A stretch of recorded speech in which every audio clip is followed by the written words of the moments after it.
good morning.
Good morning, everybody, again.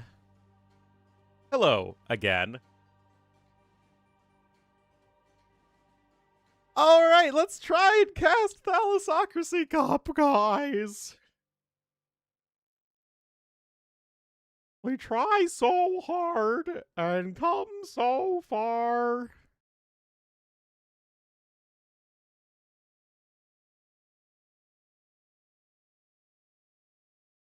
Empty streak alive? Oh boy. Most important thing of all.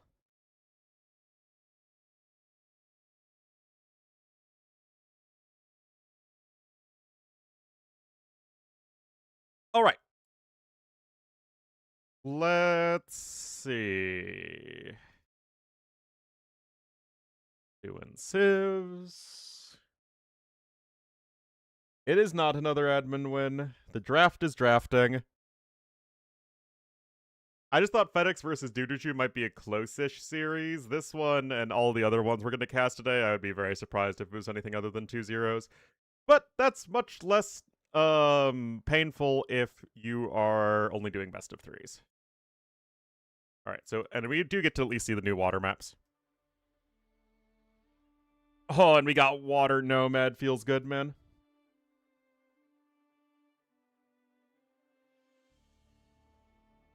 You mean the Incredible Hulk? The counter of everything. Except demos, I guess. Not that it really matters.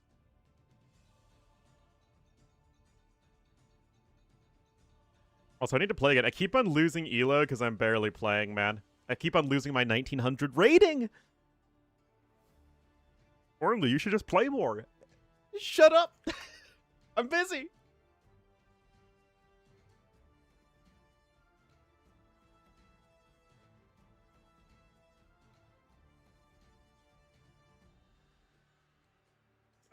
Without Bracer? I mean, you still want to have Galleons with Bracer. No, the thing, they're not even fixing the bugs, which I find wild. Oh yeah, that reminds me, I need to switch my patch. And my Capture Age version.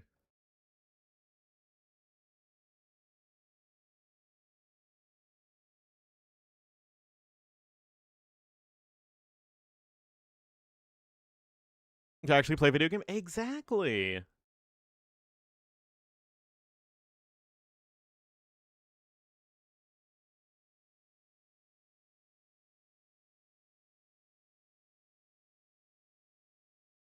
And get that. Also, it completely ruined my achievements again. Not my achievements, my campaign progress. I got all of my Victors and Vanquish scenario progress deleted. I got my Mountain Royals progress deleted. I got my Return of Rome newer campaign progress deleted. Thoughts on the new water? Honestly, I don't know. There's so much. What? Yeah, the hotkeys at least are intact. Although I think some other people failed that. Wait, content file locked? What?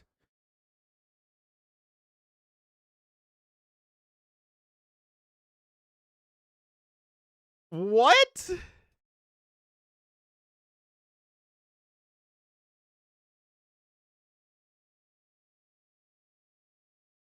Um.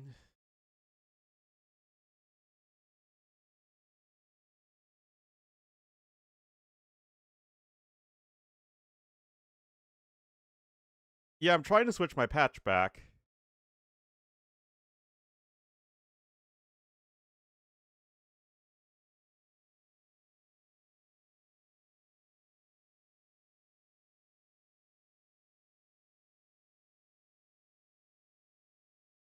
Okay, how do I restart Steam?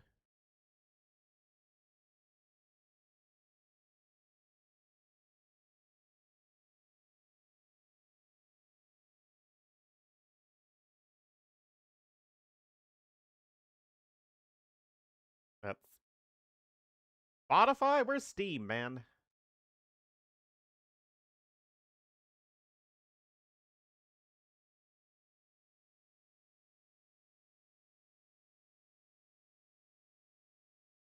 Ah, here it is.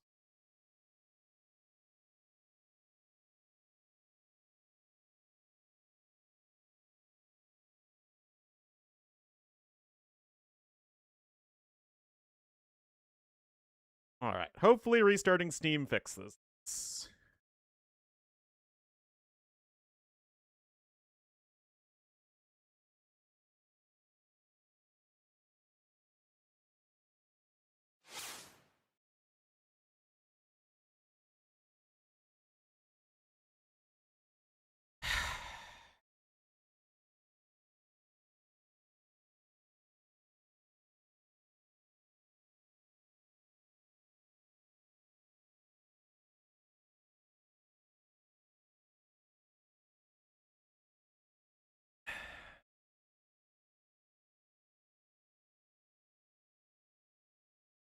Alright.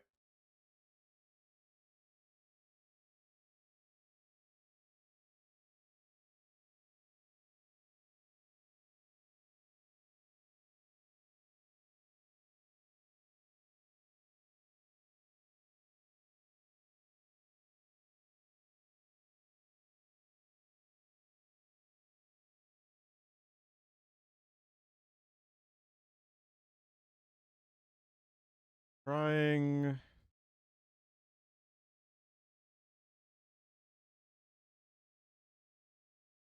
Catch...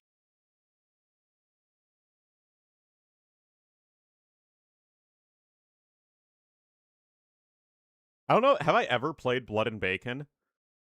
Nope! I just somehow end up with stuff in my Steam library that my friends say I need to get, and then we, like, never play it.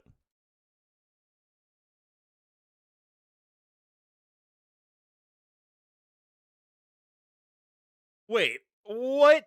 Just now, World's Edge and we have decided to temporarily ban Armenians and Georgians due to another bug for an unknown reason. The command for the tourney? I don't know if there is one yet. Depends on how productive Folder is. Alright, so... I don't know what to do, guys. It says I don't have access to the patch. Content file locked.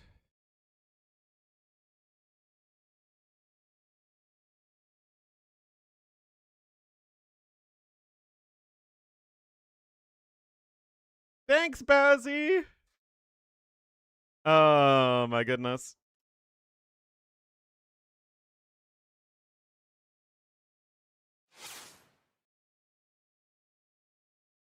Bazzy saving the day.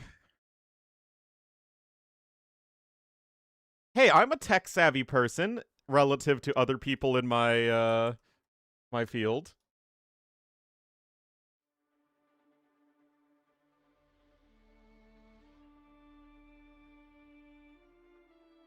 All right, looks like they have just started. Perfecto.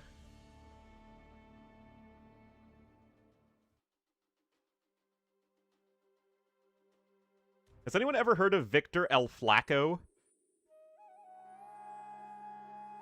Because I have never heard of this person.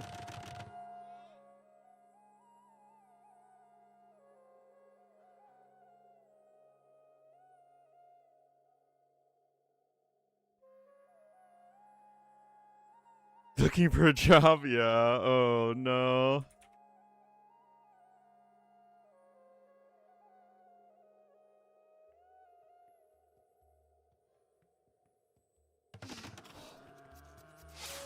All right, everybody, here we are, game number 1 on X Marks the Spot map, aka Shoals. It will feature Victor El Flaco. In the red as the Malay to the east, it is only a best of 3, so if this is a one-sided stomp like I expect, at least it will be fast. Meanwhile, the Sky Bear himself, Sorakuma, is going to be in the blue as the Bengalis to the west. I seem to remember him doing well in the last Thalassocracy Cup, now that I think about it. We'll have to see how well he does in this tournament overall. Coming in with the dock, as we have now approached real time. 3-ville start, none of this fancy pants 9-ville start. Nope, Sea Tower is still very good. Yeah, shore defenses are even better against ships now because they still have the same exact bonus damage profile, and basically all ships have significantly less pierce armor unless you're like a turtle ship. Yeah, I mean, they lost their ship armor, and they have less pierce armor overall, I think. Trying to remember the exact stat changes. Anyway, Bengalis versus Malay, they're both fantastic civs here. Good eco, no real military bonus on the water. I mean, you do have the extra ship HP regeneration, which is nice for Bengalis, but it's not like an overwhelming bonus most of the time. This is going to come down to the economy, the timing potential for Malay, and the big beefy units for the Bengalis. Very good civs. Bloop.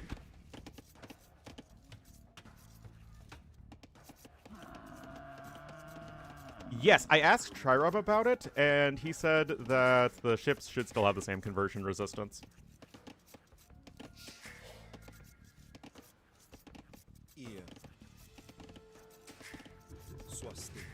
Alright, so let's see how quickly these guys choose to go up. There is looming on the way for Joe Flacco, the elite dragon.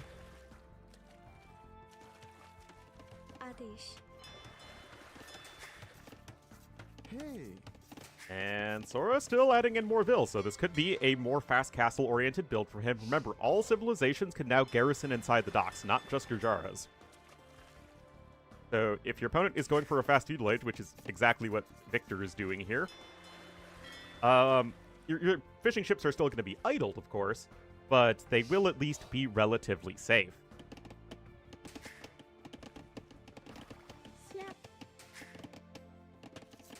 Meanwhile, Sora just adding in more walls. He's adding in a second dock over here. Interesting that he's building the docks away from his sea tower. Yes, only fishing ships can be garrisoned. Although weird stuff happens because you can still, like, set the gather point on the dock and garrison warships inside. So, you know, they don't all pop out immediately, just like any other military building. And that can go up to 10. But fishing ships can only go up to 5. It's kind of weird. Also, remember, garrison fishing ships fire arrows, so, like, legit, you can't just destroy a dock. Not really in Feudal Age. I don't think there really is a way you can do that. Galleys don't outrange docks, so it's not like you can outrange them that way. War galleys can in Castle Age, but not in Feudal Age. Anyway, I mean, Victor's in Feudal Age. He's not really doing a whole lot. He's making a galley. No double bid-axe yet, though.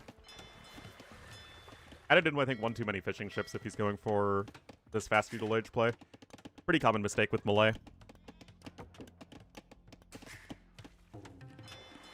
I really don't see this getting significant damage done. Sora is ahead in resources already. And because he's split up his fishing ships, everybody can still safely garrison outside a dock, right? Because it's not like he has all 7 fishing ships over here, and then 2 of them would be stuck outside.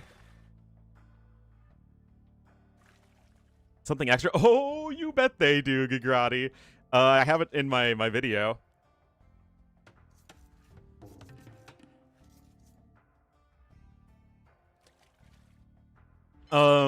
Harbors turn into castles fully garrisoned with Magudai. That's what they turn into. Anyway, let's see if Sora is going to garrison his fishing ships and shoo away the enemy galley. That's exactly what he does. Remember, galleys only have 3 pierce armor now. Literally half the pierce armor they used to have. And for bonus damage, they get, bonus damage versus, oh geez. Unknown type 60, I think, is long-range warship. You know, the new armor class they have. Otherwise, they'd be dealing 3 damage a shot to other galleys, and they obviously do more than that. Meanwhile, the Sky Bear is looking to click up to Castle Age here in just a moment. So you can see, these fish are not really being denied very effectively. We do at least have double bid-axe now in here for Flacco, but... Nah. Okay, he's gonna need a fishing ship. Fisky Mother. Yes, archers are actually gonna be quite a bit better. You actually have less HP and less Pierce Armor for galleys at the moment. You know, if fire galleys are on the way for Sora, of course you don't want to just let your opponent fish boom. And I do think it's also a mistake to try and go up to so many galleys here, and then, okay, now he adds in fishing ships, but all of this feels like it's a beat too late. Like a round of production too late. Meanwhile, double Bidex and gold mining both on the way here for Sorakuma. Oh, yeah. And we'll have to see how he wants to proceed in Castle Age. The obvious play is, of course, going to be War Galley and... Or not War Galley, medium warships. And the fire ships. Which, remember, now going to be a lot better versus galleys with the faster movement speed.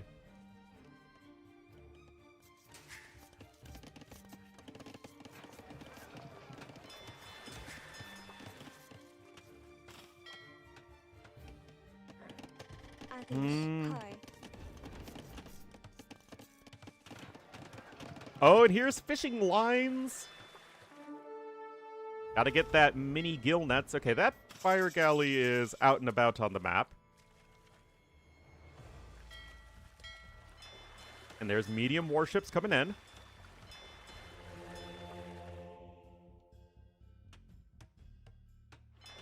Bosaw horse collar as well.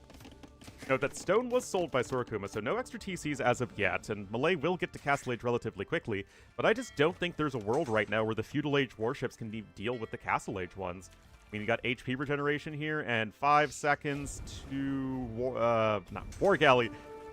Medium warships, and here we go. 1.55 movement speed here for the fire ships. War Galley. Oh, yeah, now we can't even sail down War Galley, but the Sea Tower! The Sea Tower! Absolutely nuking the ships right now. Fishing ships garrisoning here for red, and of course the Malay harbors, I guess if you get to them, garrisoning those with fishing ships is going to be legit later on, and now the Hulks are on the way. And I don't know if those Feudal Age Hulks are going to really stand much of a chance. Uncle Sea Tower.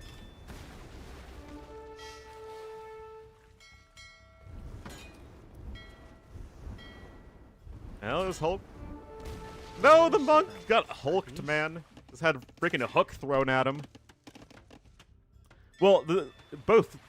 So the Sea Tower has the same exact damage profile. Fire ships have less pierce armor than they used to, and they don't have the ship armor anymore, so the Sea Tower does all of its bonus damage. And the bonus damage is where the big damage is happening. Because fire ships used to have a lot of ship armor, and oh my god, that is so many dead fire ships. Holy cow, no!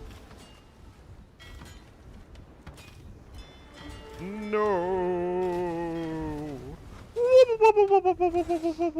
Okay, that scout isn't going to get surrounded and killed. Castle Age is on the way. Do we have like a forward stable or something? There's the market. Where's the other building? Oh, blacksmith.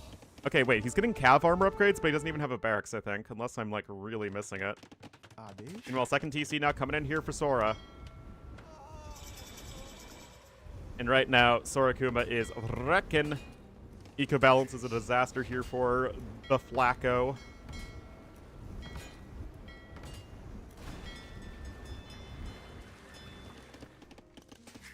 Okay, he tries to add extra TCs now upon reaching Castle Age, but he's completely lost water control. And now you even have Sora able to pick up relics with this Monkerino. Only just now having to get Loom, second relic even coming in. And you just have such a huge hill to climb because remember, Sora has 9 fishing ships and he's kept most of them alive all game. Hulk feel underwhelming. If anything, the Hulks feel way too good. Remember, those are Feudal Age Hulks against Castle Age fire ships.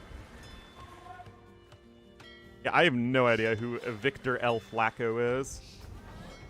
Anyway, here you can see 1.43 movement speed still on the galleys, and war galleys, but 1.55 movement speed on the fire ships, so they are now a fair bit faster.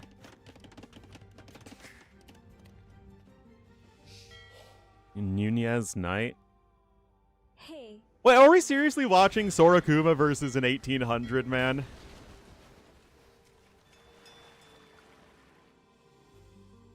Oh my goodness. I don't know Nunez Knight though. But apparently, I've been missing out a lot in AoE, being gone for the weekend, and I'll also be gone next weekend. I'll be in Louisville, or not Louisville, Lexington, Kentucky. 13? No! I want to see evenly matched players. I mean, he's trying for it, man. Third TC now coming in for blue. Still has a huge eco advantage. And just adding in more and more fishing ships. I love the docks on the side. Just going to make an even more, well, efficient fishing fleet.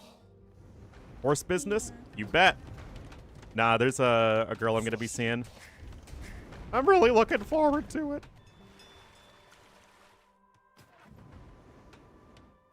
And I've never been to Lexington. But yeah, we're going to like go to the horse farm. Yeah.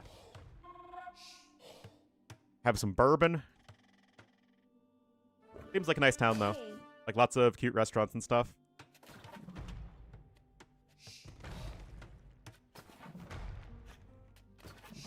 $1,801 Elo player, 1,800 player? Oh, who knows, man.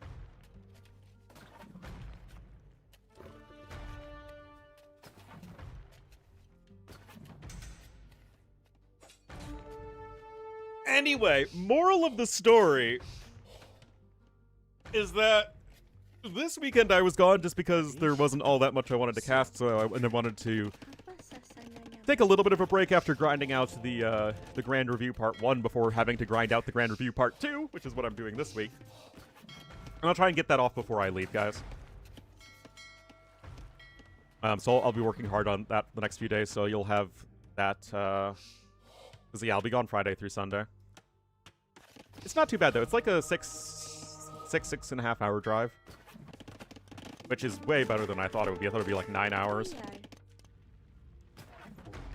Like, that's totally doable for a weekend.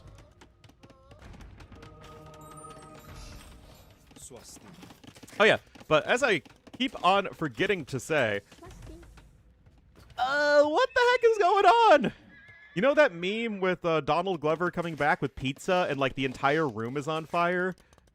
Yeah, that was me, like, seeing all of the drama with the sports betting, or esports betting, I guess. Like, oh my goodness. Like, 10,000 Reddit posts, people vilifying Viper, T90 apparently being the savior of AoE 2 integrity or something. Like, holy cow, man.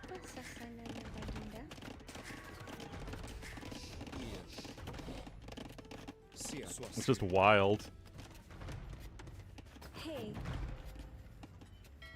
Zark will play versus Hera, oh boy.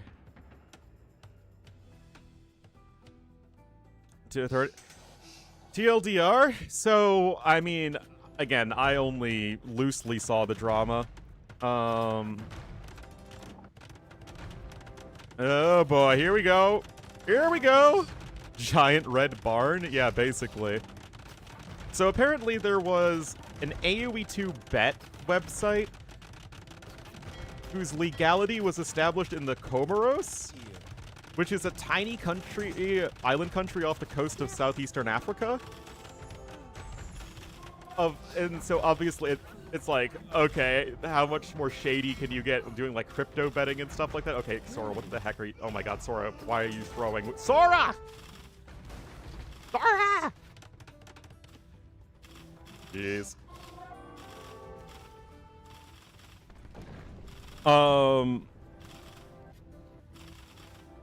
In the Comoros? Oh, wow, it gets even shadier. Yeah, GG called. As expected, as expected. Oh, whoops. And yeah, good attempt, but it's it's an 800 elo difference. But we just are here to see the new ships in action. Anyway, Bengali's over Malay. That is Phil's going to Sora. Anyway, so after this website was established, apparently they got several AoE players to What's up? promote it, right? And the AoE bets are for ladder games, I believe. I don't know if they can do tournament betting. I do know for it's show matches. Oh, okay.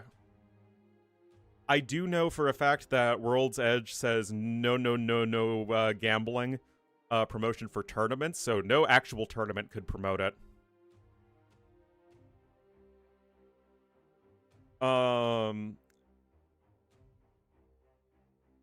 I think that and yeah, Viper was the most prominent person to promote them.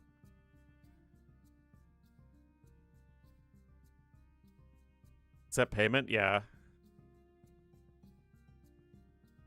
Yeah, there are many players who agreed to that sort of thing. And a lot of people were like, whoa, hold up. This is like super shady. And also, it wasn't legal for a lot of people.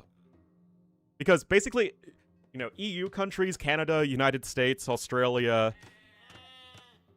they're obviously going to be fairly strict when it comes to gambling laws.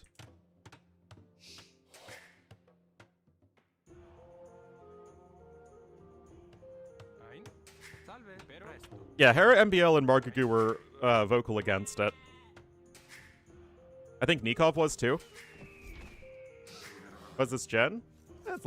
Sometimes you get migration generations where one person's in the corner and one person's on the side. It's not that wild.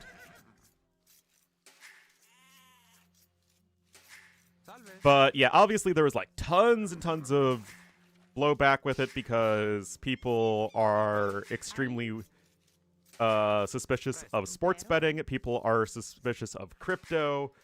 People are suspicious of sports betting with crypto.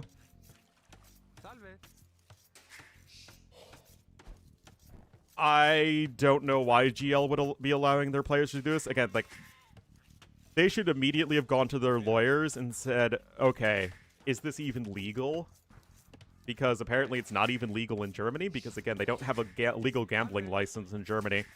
And even though Viper is, you know, streaming online, he still is going to be subject to any sort of, you know, local and national law for living and working in Germany.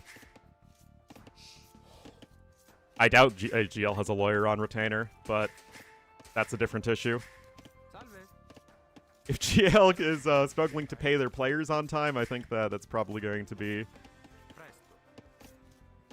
unlikely that they have a lawyer.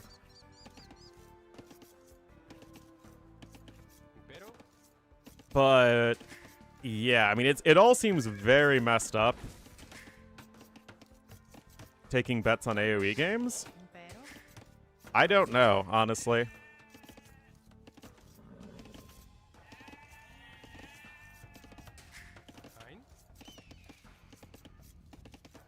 Would go to Andorra? Well, I mean, the streamers need to... are just going to live wherever they live. Expected better from Comoros. Oh, man.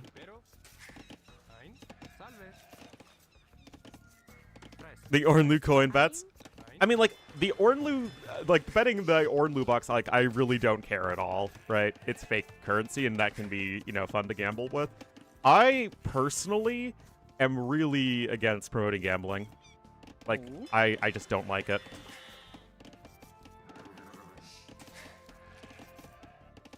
I'm not saying that there isn't skill involved, and, like, people are making the distinction between, like, soft gambling, which is, like, skill-based gambling, like, you know, poker or sports betting, versus, like, full gambling, which is, like, you know, roulette or slot machines.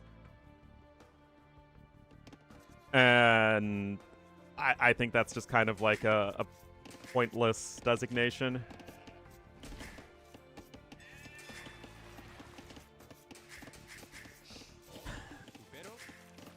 Like, to me, if there isn't going to be a difference in promoting gambling versus promoting alcohol. And, you know, gambling and alcohol can both be extremely destructive. You know, drugs as well, although we don't... We don't promote drugs online. But the difference is that when it comes to alcohol, you have to actually go out and buy alcohol, right? It's a physical act that you have to do.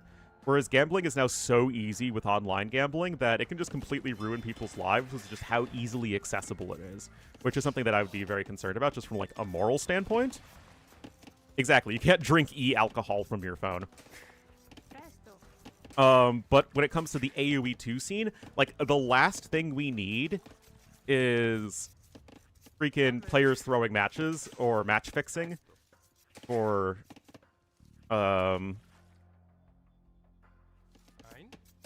yeah, you can order alcohol. I mean, again, it is something to be concerned, but any sort of alcohol advertisement that I've seen isn't like, oh, get it at your house, right? To drink beer? Oh, yes, I do remember that. Like, I also have a background in StarCraft.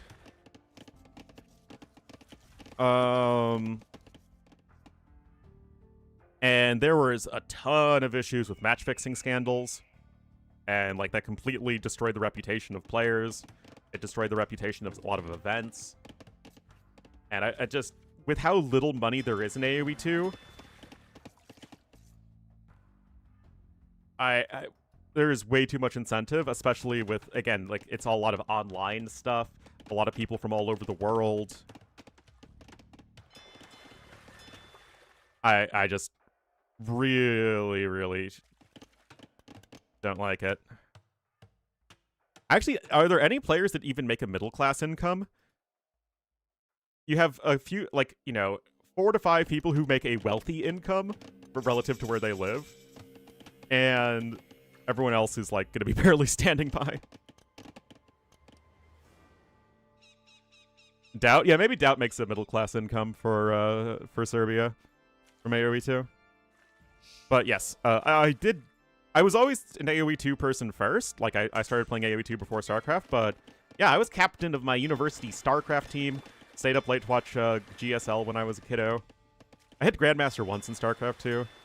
I was, like, Masters for a lot.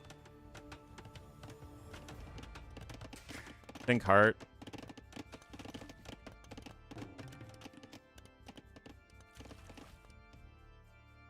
No, ACCM is probably living well above middle-class income in Vietnam. Income from Serbian standards? Yeah, so I don't actually know anyone who would make a middle-class income from AoE 2. History, I just like it. I just like it the most. I think it's the most well-designed, fun RTS game and video game.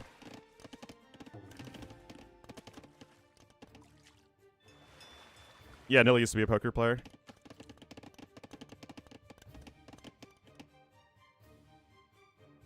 Are the top 5 YouTubers and casters? Well, and of course there's the overlap between, with Viper and Hera being both top 5 players and top 5 casters.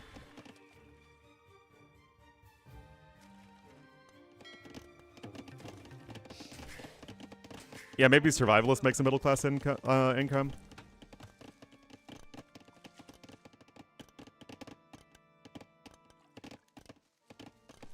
Isn't really gambling. I mean, it is gambling. But playing poker is a little bit different.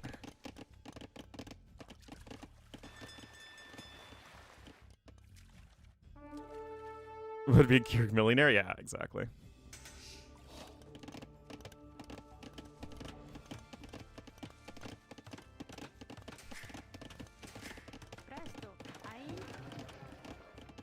Anyway, there's stuff in the game happening. Poker? Yeah, I mean, again, there is a difference between slot machines and roulette and then poker or even sports betting. Like, but I think it is insincere to say that it's not gambling. Right?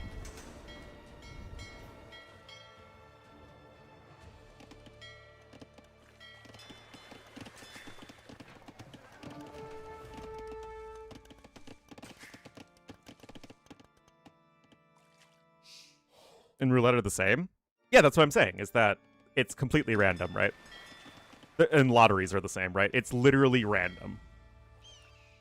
Whereas you're basically trying to play odds if you're, playing poker or whatever. Or sports betting. Or investing, yes. Investing is, in some aspects, gambling. Just with gigantic numbers. Anyway, Sora's up on his way to Castle Age. Victor el Flaco is up on his way to Castle Age.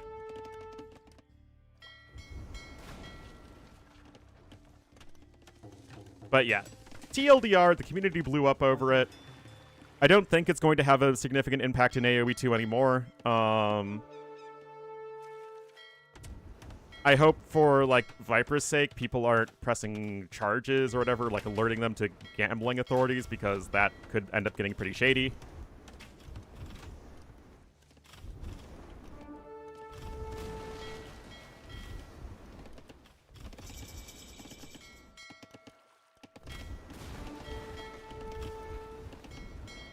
Bloop. Now, the issue here for Flacco is that he's just behind in income. Sora's up to Castle Age faster. He's here in the middle of the map faster. And although, like, the trades aren't really bad, it's like, where are you going in this game to get an advantage? As now we also have longboats out on the field. To Kyrgyzstan? Oh, my goodness.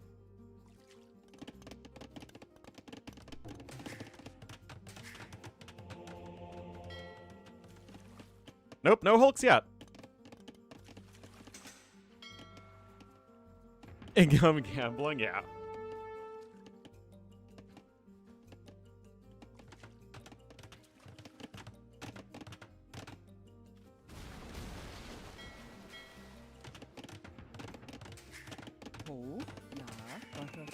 I don't know, like, some people are kind of weirdly pro gambling with, like, oh, people are adults, they can make their own decisions.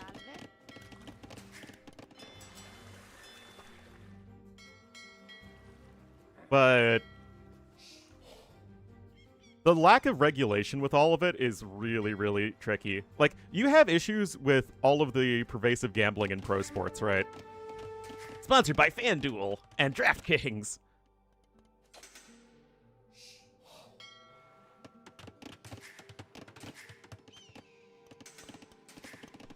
Like, we literally, in America, just had a big NBA scandal with people match fixing for sports betting. And that is in, like, you know, a league that, in theory, has a ton of oversight in it. Other people have feelings, too. You know, I've known in my life a lot of libertarians, and they have been, to a person, white men with a middle-class or upper-middle-class upbringing. It's amazing how that works out.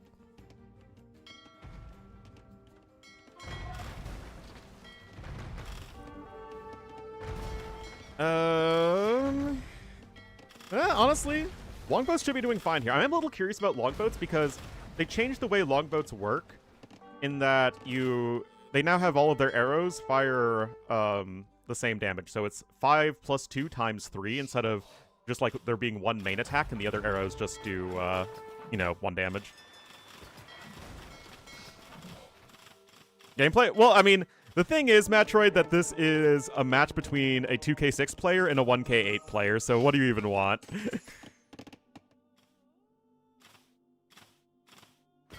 What do you even want, man?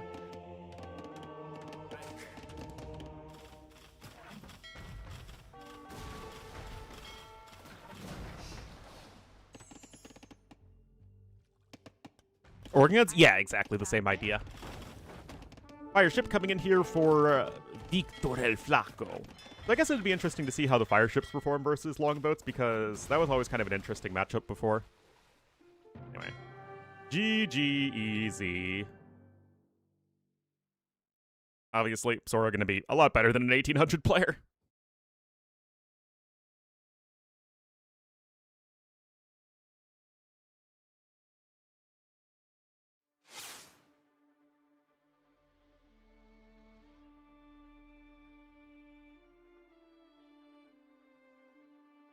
Alright, so. I mean, yeah, Sora's great, but again, 800 elo difference between these two players.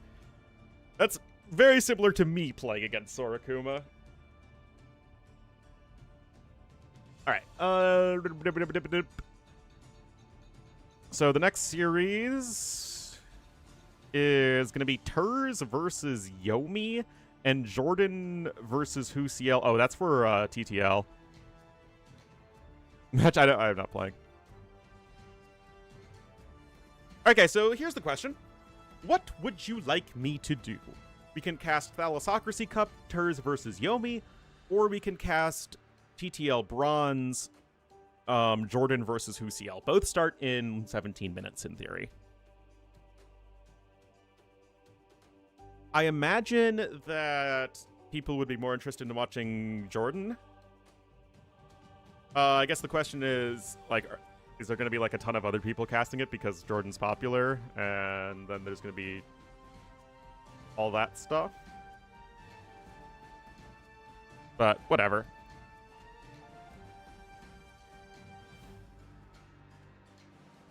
Jordan's popular? Of course he is. He's Jordan.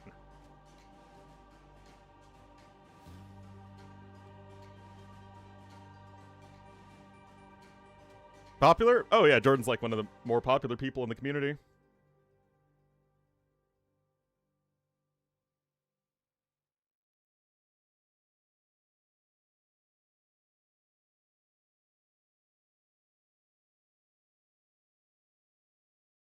I mean, anybody who is on former Tyrant is bound to be popular. Especially because he's good friends with Viper, who is like the most popular person in the community. At least like over time. All right, so now we're going to need to switch over Jordan versus Husiel. E90 Titans League Bronze League.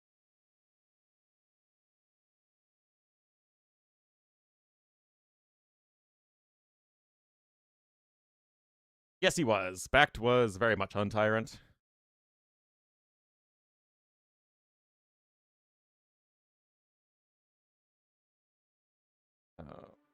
Which are logos here.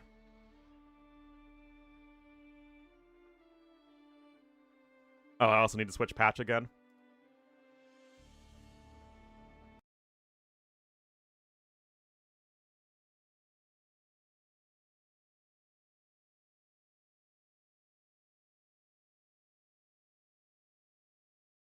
All right. I think it's a best of 5.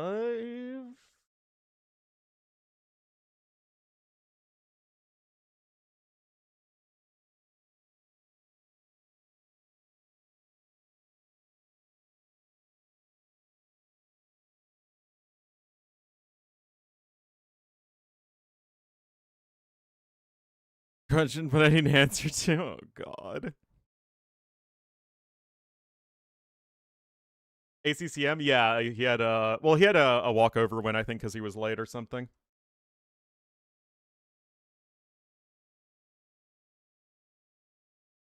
Say no? I'm going to go with no, just because I know the sorts of questions you asked. All right, switching patch again.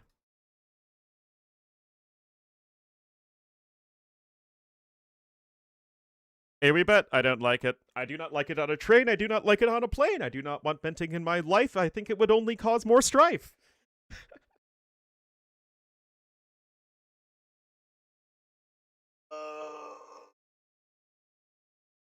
I'm gonna get some more coffee. T90 saved AoE too. Oh my god.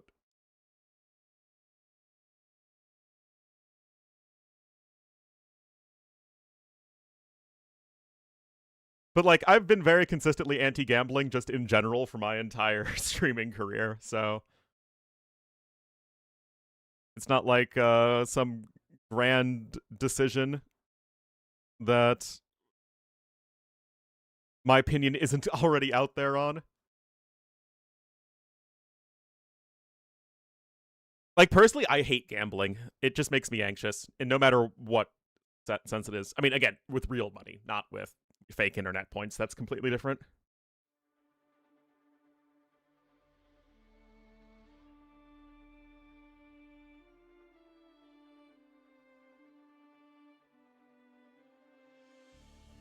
The spirit bomb from the community, or something like that.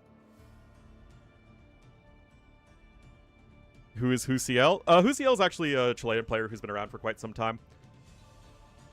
Jordan should probably still win, though, pretty decisively. Anyway, I'll be right back, guys.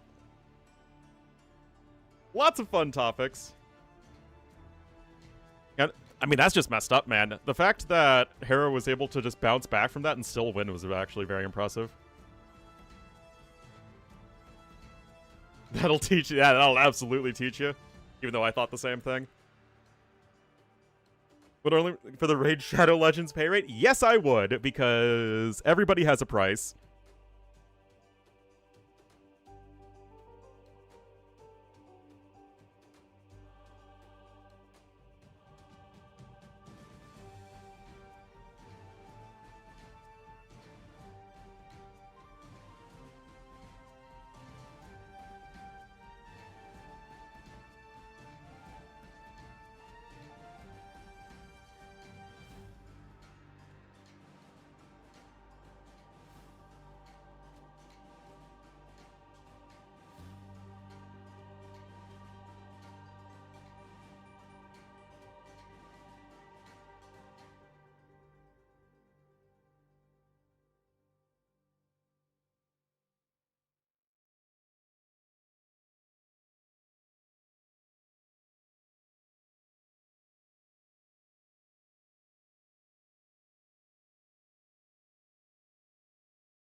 What's up? What's up?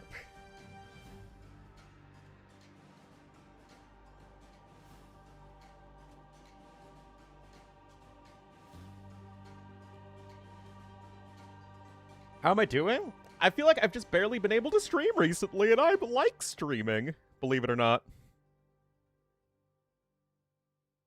All right, so again, TTL starts in 10 minutes-ish, so we'll do our gritty and our GeoGuessr.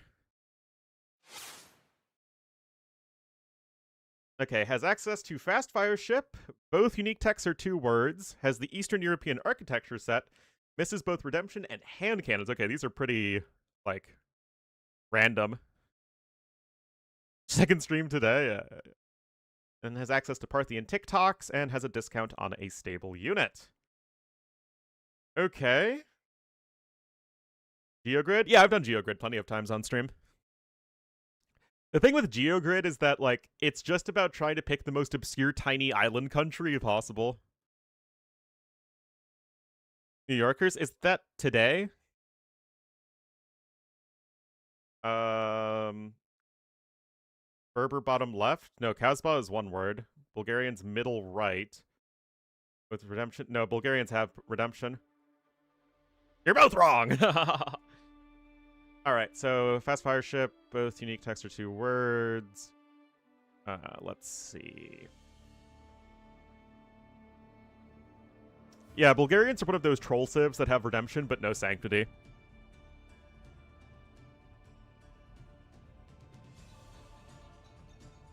Let's see. This actually works for Magyars. This is Mayans. And this can be Slav.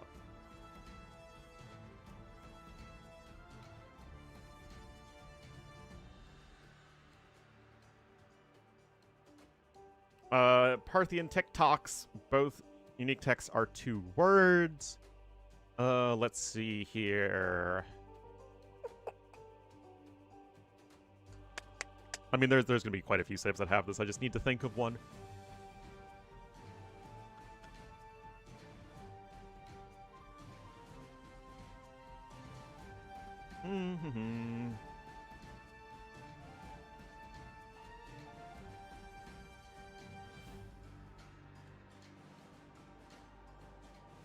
I mean, Magyars also work here as well.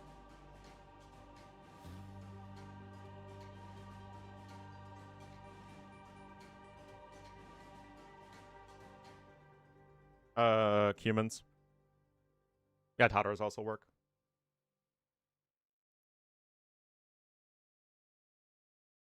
As Parthian tactics and the Eastern European architecture set.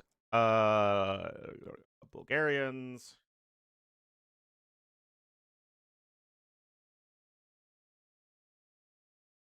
Every single part of the grid. So they do.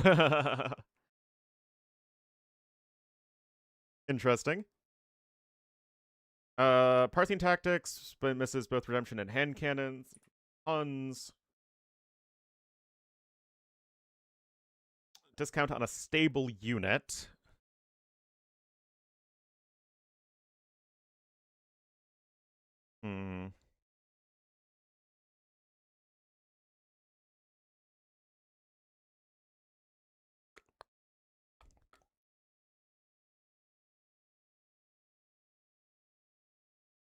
Berbers doesn't work. Leipzig Legacy, Schlachter Pilgrims. Yes, Poles work.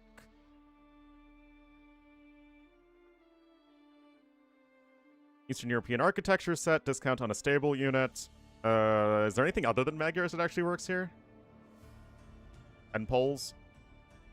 Oh, geez. Lithuanians don't work. Slavs don't work.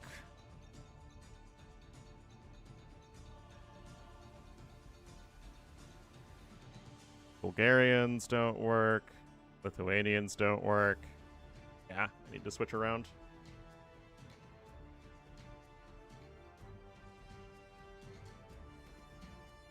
And then this is both redemption and hand cannons. Discounted stable unit.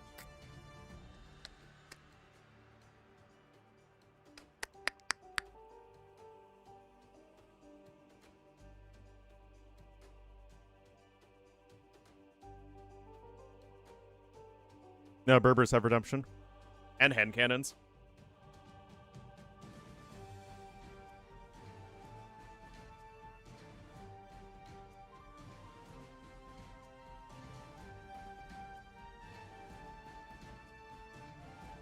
Oh. Yeah, Berbers have a very good tech tree.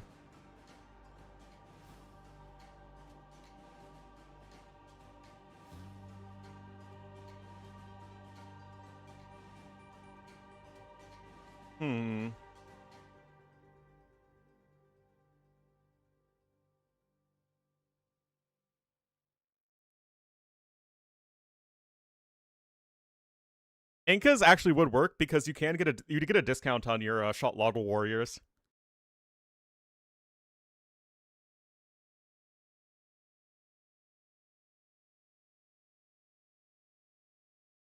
The Iron Pagoda Shield? No.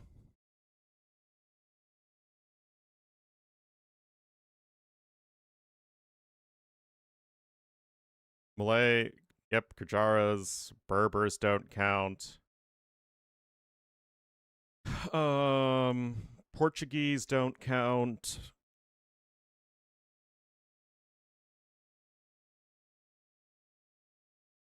Hmm.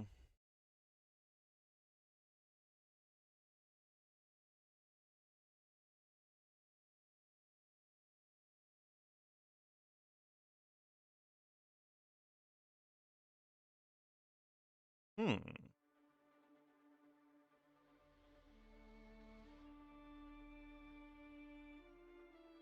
Yep, Biz don't count.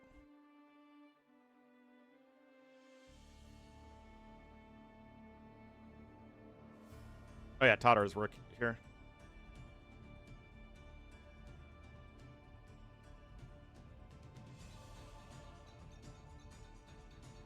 Like, Magyars fit here, but then I don't think anything fits here except for poles. Unless we need to move Magyars here, poles here.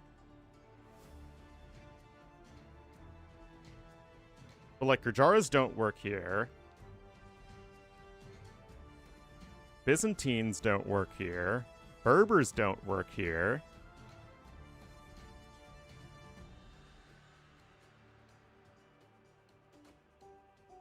Portuguese don't work here. No, Portuguese don't work here. The harbor tech is Thalassocracy. One word.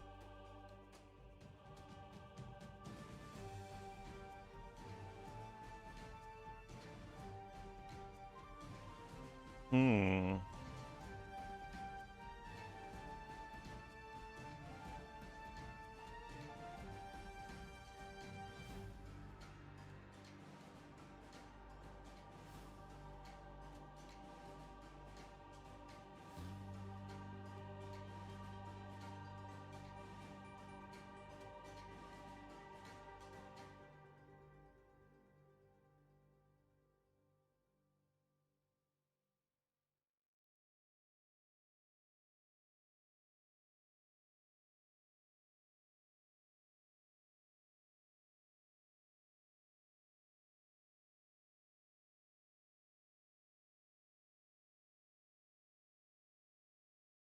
Got it.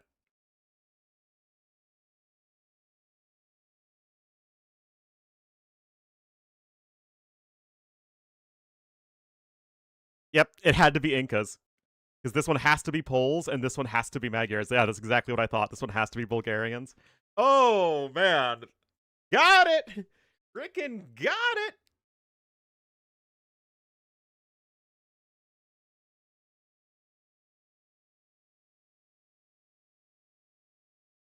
Yeah, the Inca stable discount. That is a devious one for sure.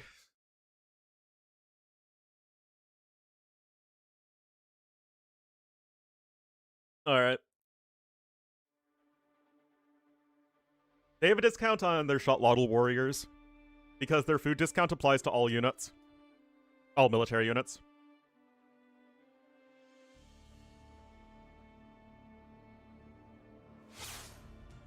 Yeah, that is a devious one for sure. Alright, looks like we will be starting on Kilimanjaro. Kilimanjaro.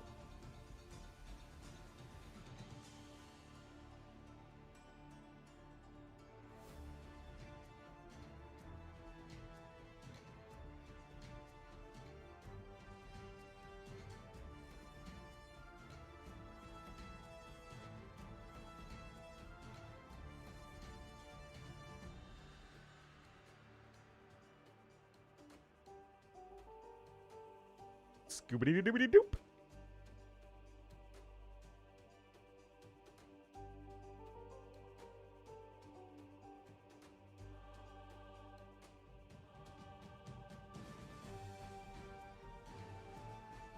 Yes, Lewis. 1v1's top 3. Serious grinding. Uh-huh.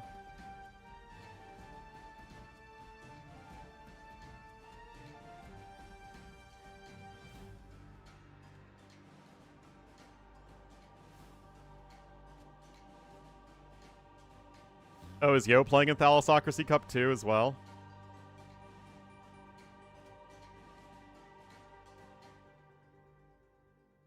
Who is he up against?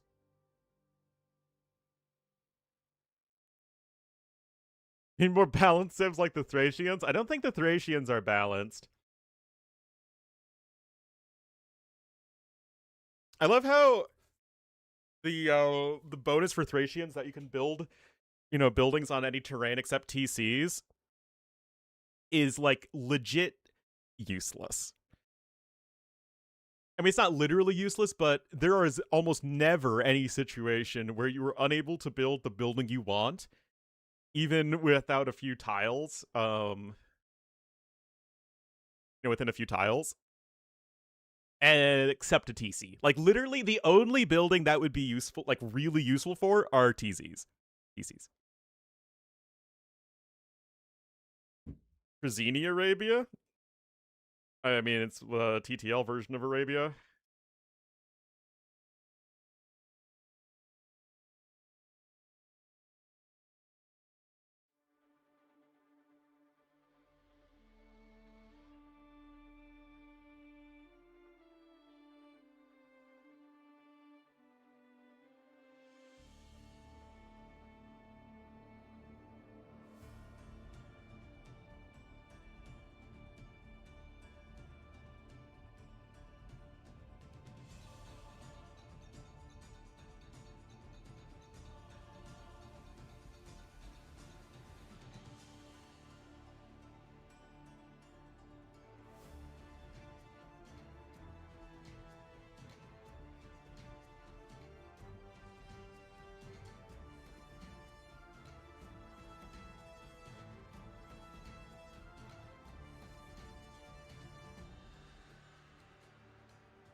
All right, so looks like Jordan is in the lobby.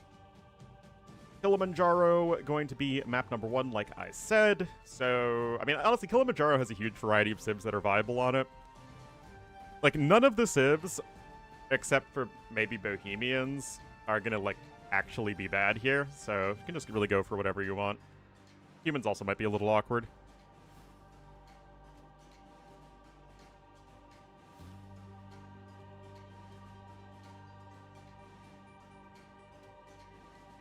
Any land terrain.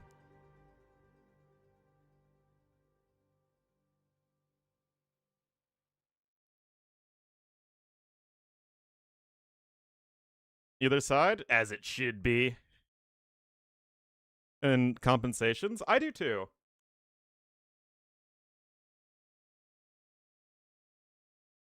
I say that as I also hate the fact that the 3K civs miss regular trebuchets.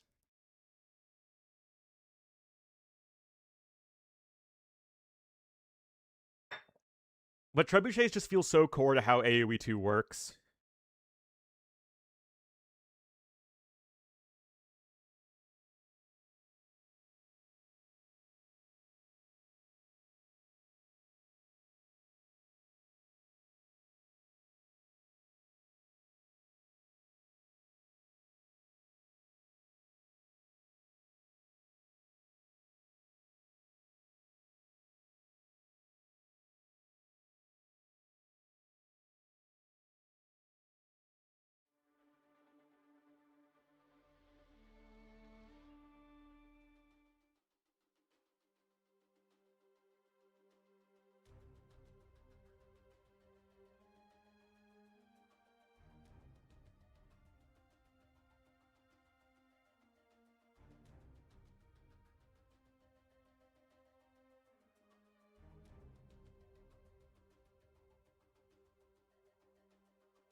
Or quirky, not compromise, I guess. But yeah, generally there's a lot of power creep.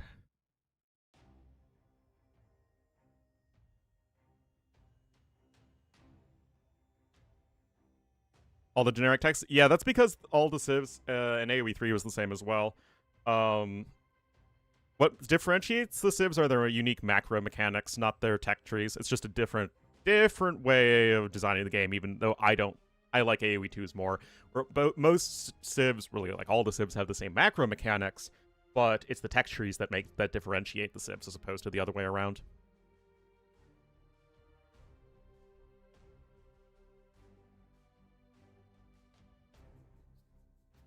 Like playing, an AoE 3 British with extra villagers from houses and Dutch with villagers costing coin and building banks. Like, that is a very different, basic approach to your economy. But their tech trees are, like, the same.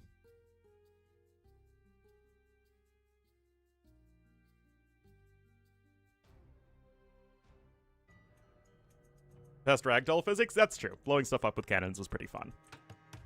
Alrighty, guys!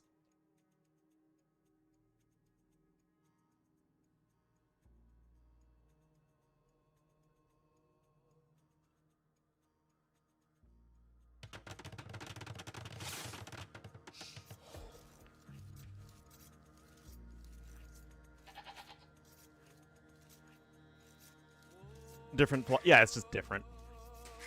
Who's CL gonna be here in the gray to the southwest? Yeah, Husiel is the Cumans, and to the northeast, definitely the heavy favorite here. It will be Jowden in the blue as the Ketons. So, 2 step nomady civs. Both civs have very powerful economies. Ketons are much faster than Cumans, though.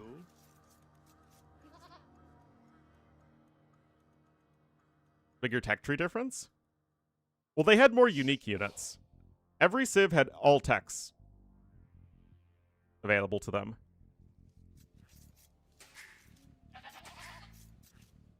Different civs had different units, but they all had the same techs. Yeah, I mean, the differences come from the macro mechanics and then the shipments. Just player level? Player level, yeah. The civ matchup, I don't think is going to be an impactful one. Unit lines? I would actually say they didn't have very different unit lines. Like, what? Janissaries and Musketeers were different, but they still filled the exact same role. They just had a few different stats.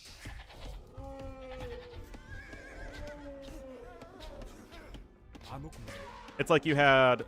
In AoE 3 had Musketeer and Musketeer variations, Skirmisher and Skirmisher variations, Pikeman and Pikeman variations, Crossbowman and Crossbowman variations, that all basically did the same thing with a few different stats moved around. It actually made the game really confusing because there were so many different units.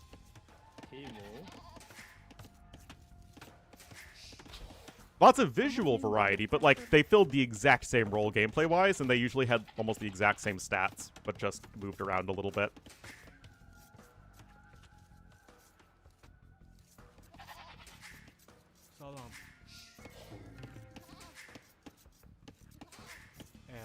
That's why I actually feel like the gameplay of AoE 3 was actually really, really annoyingly streamlined, because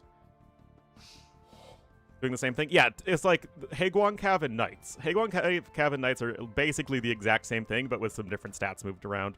Rocket Carts are exactly the same as Mangonels, but with a few different stats moved around.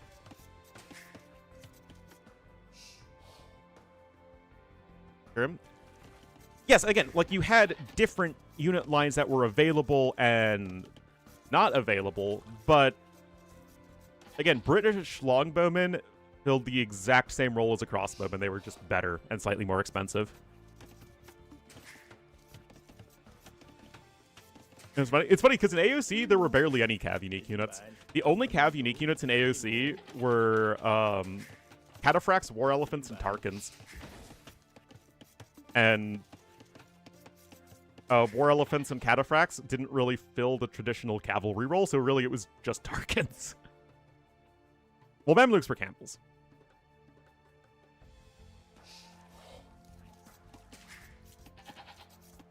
Well, I just wish that the rocket carts better differentiated themselves from mangonels in the first place, because the issue is that mangonels are fundamentally a mid-game unit. And they're exactly the same as rocket carts in the mid-game. Rocket carts are rather the same as mangonels in the mid-game, basically. Savar reskin? Well, the Savar at least has a bit of a different matchup profile, but yeah, that's a little bit different because the Savar is basically just a fancy upgrade, so they're a little bit better than Paladins.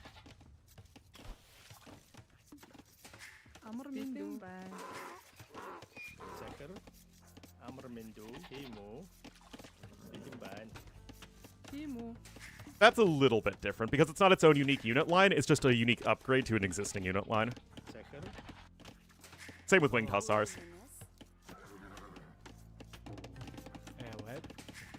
Anyway, 19 pop here for Husiel. See if he's going to go for the extra TC. Jordan, meanwhile, not too bothered doing anything here. He's probably going to just go fast castle. Kind of anticipating that Husiel here is going to go for the 2 TC boom, so Jordan can go FC and try and punish that, or I guess try and boom behind it as well. Can go 25 pop up with Loom.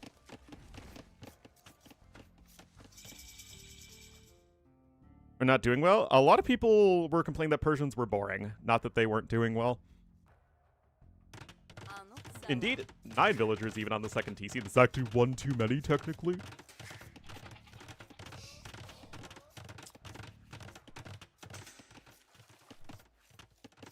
Without an equivalent replacement? Yeah, exactly, but if you had a unit, you had all the upgrades for that unit. And there weren't that many individual upgrades in the first place because so much of the variety came from the shipments. The issue is that in terms of shipments, almost all of the best shipments were generic shipments. They were like unit shipments for, you know, the same exact unit type, or resource crate shipments which were exactly the same. The like more flavorful shipments usually weren't as good. That's just part of the issue with AoE 3 is that it was such a snowbally, fast-paced game.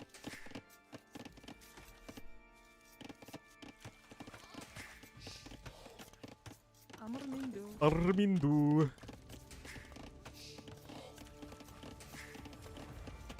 Yeah, there were barely any interesting techs in AoE 3. It was just all put into the shipments that were never used.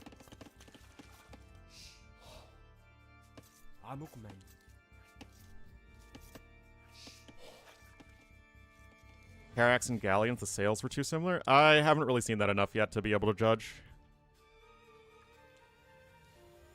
Mongol-style Nomad? But Mongols were really annoying to play in AoE 4. I didn't like having to pack up and move around everywhere. It just didn't flow well. Alright, Loom coming in. Jordan's going to be FCing here. Looks like it will be for Step Lancers and probably just a lot of aggression trying to punish the Cumans player. Normal Cumans game.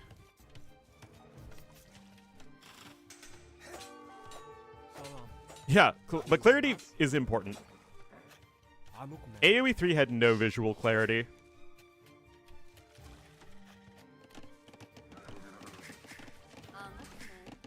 AoE 4 also, I had a lot of issues with visual clarity. But there was just something about the AoE 4 graphics that, like, I just did not like. Everything felt, like, hyper-saturated and muddled. Alright. Jordan Scout does go down there. Castle Age is on the way. He's getting domestication.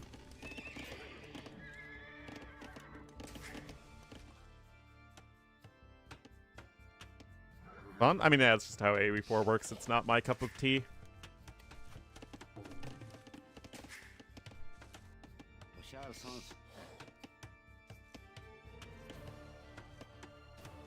And just chill booming. Well, it's not really so much about... I mean, it's like about having a bunch of different camps set up, right, as the Cumans. That's kind of the thematic aspect of it. Like a pinata? Yes, I do think that the elite unique unit skins were...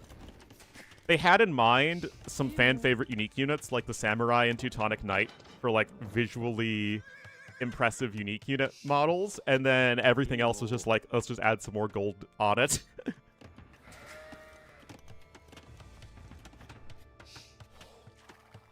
I mean, even Mangudai don't really look much different with Elite. Anyway, this is like the Cuban game. Humans are just that Civ, man. So many games, humans look exactly like this. Using them the 2TC, I just think that it isn't possible to balance well. But I do think that there is an opportunity if you give humans a unique building. Something that is a bit more thematic to like the step mentality or step visuals, and sort of is like a cheaper, weaker town center or something like that. Generations egg walls? Oh boy. Egg walls are back. This is TTL, yes.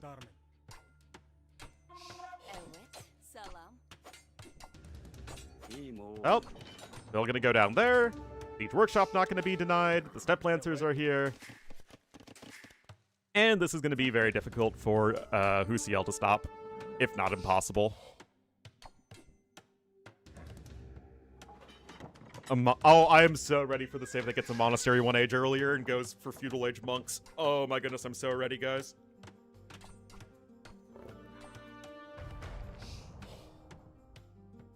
I'm so ready to clown it up in Feudal Age. Alright, Rocket Card on the way, but you still haven't clicked up the Castle Age yet as Husiel, so yeah, this is kind of a disaster. It is a disaster in the making.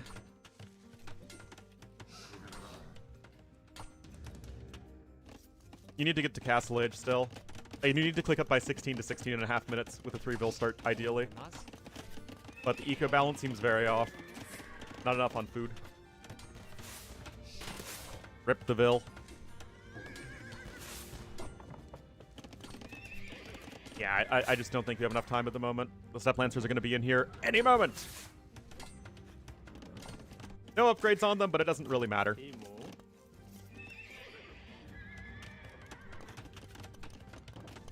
Does he even have fletching? No, I don't think he has any upgrades.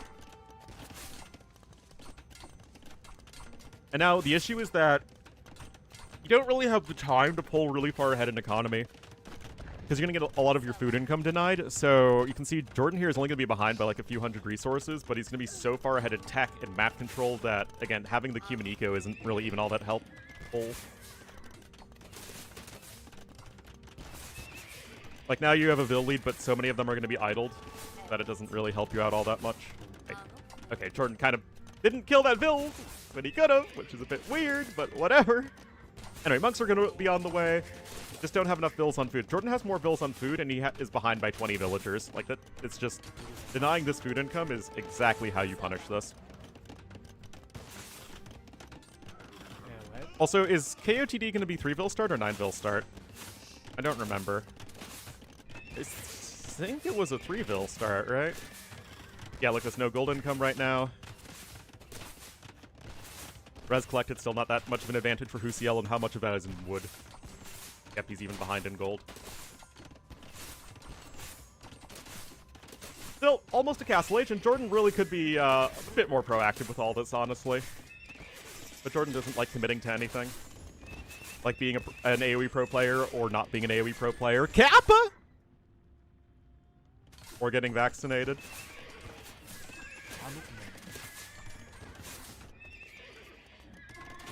Alright, second TC adding in here for Jordan.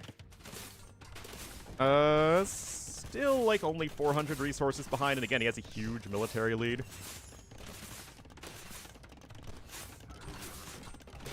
Got bloodlines in, but no other upgrades. Meanwhile, you're going to have husbandry. Well, I mean, you have the equivalent of free husbandry in.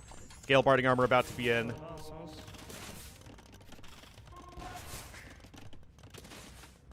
Attack? No, he already has the attack upgrade. Step Lancers and the Scout Cavalry are going to launch a counterattack. Yeah, and this is Jordan versus Husiel for Titans League. 7-vil start, oh yeah. A second, yeah, but it's a lot more expensive.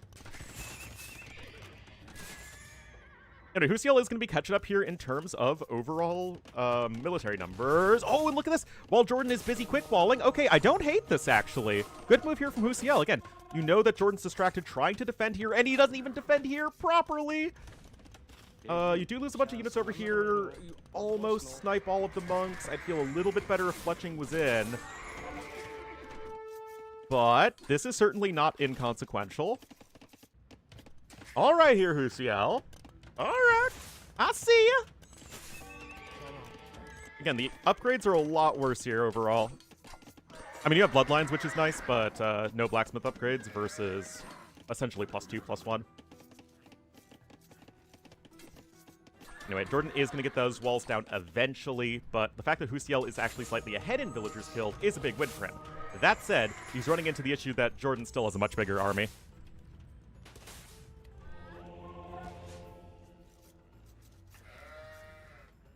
Move faster? I mean, they have the same movement speed.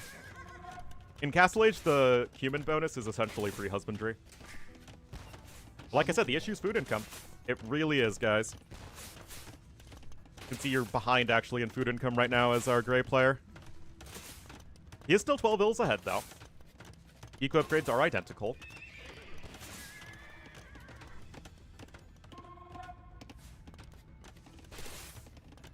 To 7 Step Lancers, though, with better upgrades, and you have the monks here. Rocket card is still rocket carding. Out of gold. He should be able to get some gold here on the side. Actually, he's going over to stone. Is that Jordan scouting around? I would be a big fan of that. Sort of. More steppies on the way. I kind of thought he'd go camels, to be honest, just to, you know, better hard counter the Step Lancers. Anyway, this is not going to work out because, unlike the last engagement, Jordan has nowhere else he needs to look right now, other than macroing at home. Like, all of Jordan's focus is going to be on this push, and making sure that, you know, he keeps the pressure up. I say that, and really, again, Jordan literally has more Step Lancers than his opponent, and the TCs don't have fletching. It feels like this would be an excellent opportunity to be a bit more decisive. Okay, Jordan has an outpost here, which I do like, but he literally sees his opponent running out with most of his army. Just run in, Jordan. Jordan! Okay, Jordan's at least sectioning off some of his own Step Lancers there. Yeah, that is true. Again, not to beat a dead horse, but Husiel is really struggling for both food and gold income, which, guess what, are the 2 resources he needs for his units. Those conversions are going to be quite nice. Again, I appreciate the idea here for Husiel trying to split up his opponent's forces, but he is just running lower on units. And again, how much of this, yes, almost 1,000 of these extra resources are literally just wood, which isn't useful. The big thing here is that food income. Jordan's gonna have his 3rd TC here. Whoa there, buckaroo. I mean, I get you trying to secure some more gold income. I hit all the wrong buttons on my side. Yeah, he doesn't even know about this gold over there. He doesn't know about that gold over there.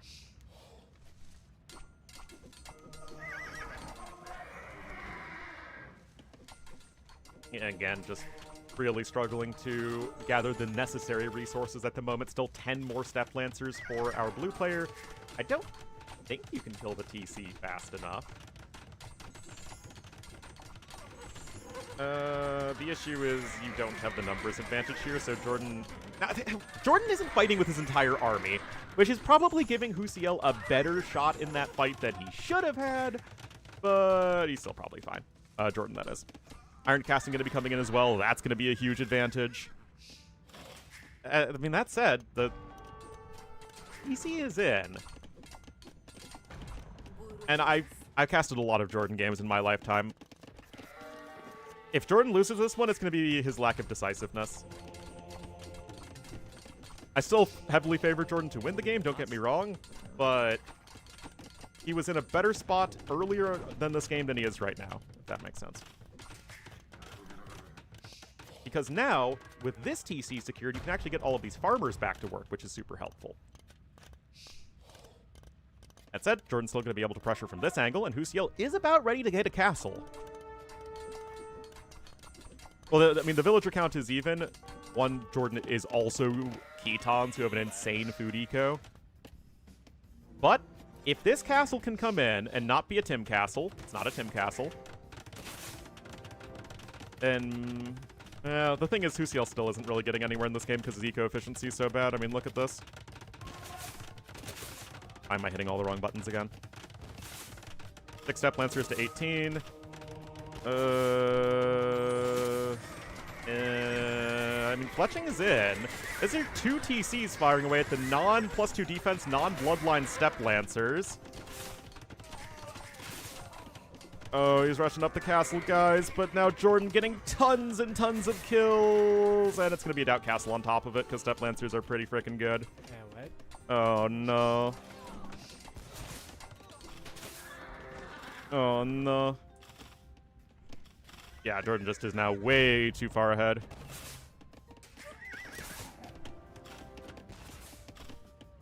I mean, that was a good 20 vills that was lost right there. Went from even villager count to being very far behind. This gold probably just needed to be scouted a lot sooner.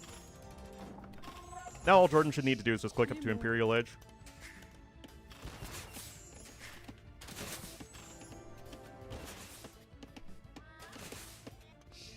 Another stable coming in, Boson. Handcart coming in. Sure, that's fine. This is one of those situations where if you're Hera, this makes a lot of sense because you know that you will just always win in the late game, basically. But if you're a player that is not named Hera, then I would prefer going for the most direct route to victory, which is just killing him with Imperial Age. You know what I mean?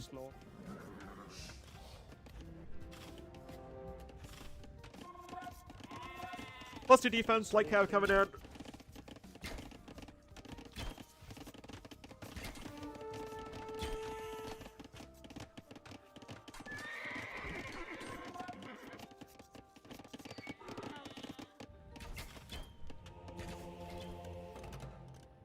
The rocket carts are coming home. I don't love this, honestly. Like, look at Jordan scouting right now. He just doesn't know if his opponent has expanded to the side, which is, of course, exactly what he did. Like, if you're not going to be able to siege the front of your opponent's base, you got the TC down. That's good, for sure. But looks like he's probably gathering gold somewhere. Still, I mean, the game should basically be unlosable for Jordan because this number is a lot bigger than this number, and this number is only going to be getting even larger in proportion to this number.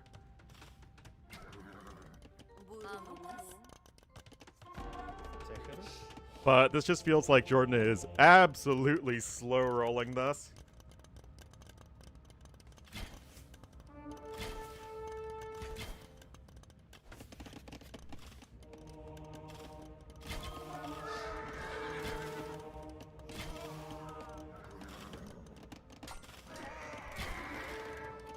Yeah, Jordan is still well ahead in terms of resources destroyed, way ahead in resources collected. He'll get there eventually.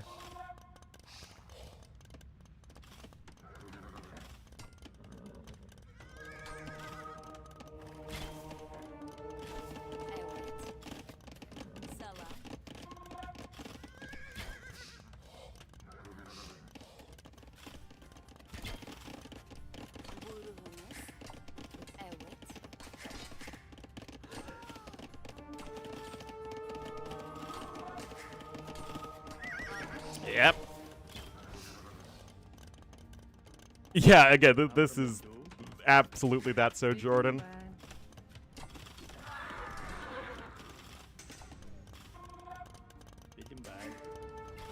Don't worry, guys. He'll click up eventually. Now he's 7,000 resources ahead.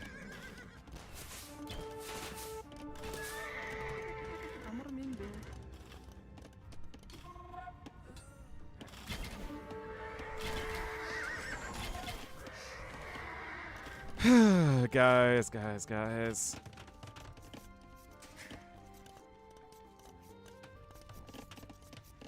Like, he's just waiting to organically get to the Imperial Age.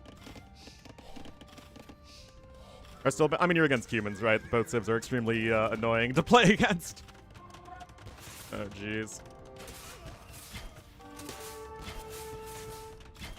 This is all sorts of not happening. Wait, no, he's just gonna capture. George just made the freaking video game.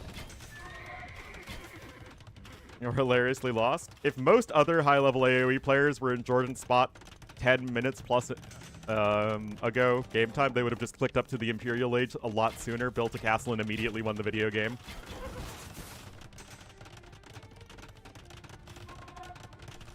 And be able to win against Fodler, 99.999999999%. Or go to Imp. Yeah, you could also do that as well. I think that would be a lot riskier because, you know, he does have a castle down, but yeah. At the very least, like, completely deny him of resources. Instead, Jordan just kind of sat around and just waited for his better eco to win him the game, which, like, it worked. But at the same time, if this game were closer, or if Husiel was a better player, it's not the highest percentage play to win you the game. Like, that is the play that is susceptible to getting a comeback against you.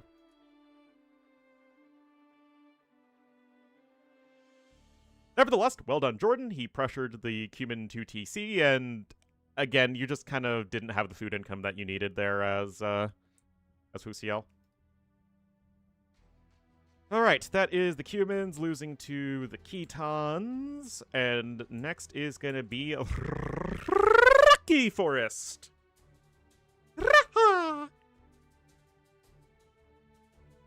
I'm apparently Mario.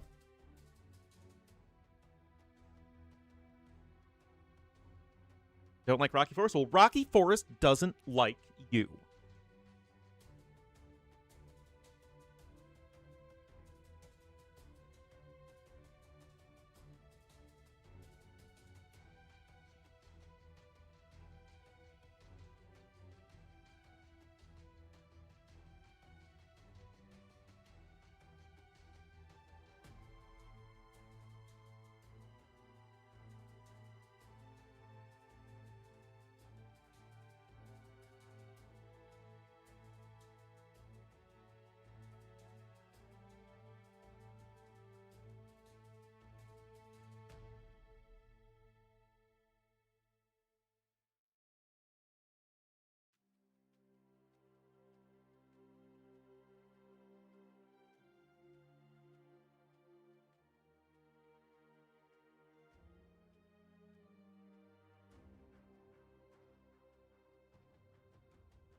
Alrighty.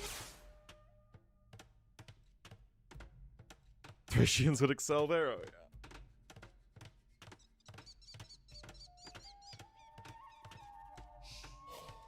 yeah. Guys, I can't wait to be done with the Alexander the Great DLC. I felt the same way about Chronicles. It's like, it feels like such a chore to have to go from, like, regular AoE 2 to Chronicles and then just have to play it and just do so much content for it, and it feels like it just doesn't even matter and isn't impacting anything else in the game.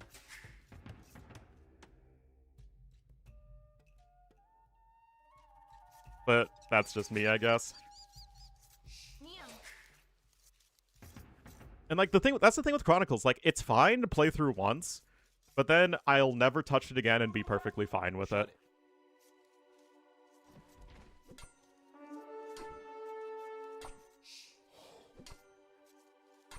Anyway, Mayans for Husiel, Incas for Jordan. Jordan going to be going with a very early Drush. Versus Mayans, yeah, unfortunately no shot Laudels in this matchup.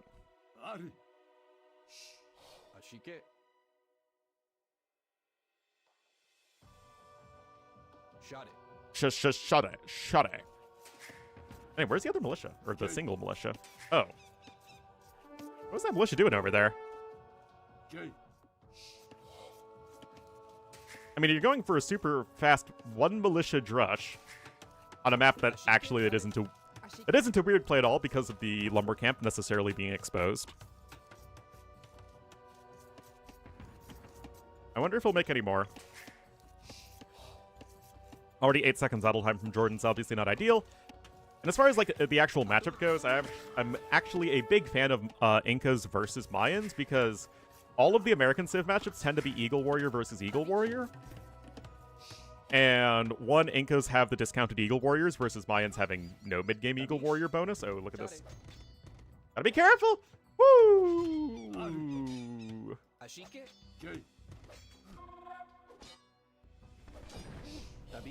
Wait, what are you doing? Oh my goodness! This man! He can't be stopped!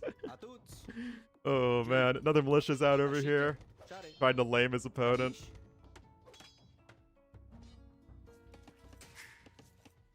Oh boy.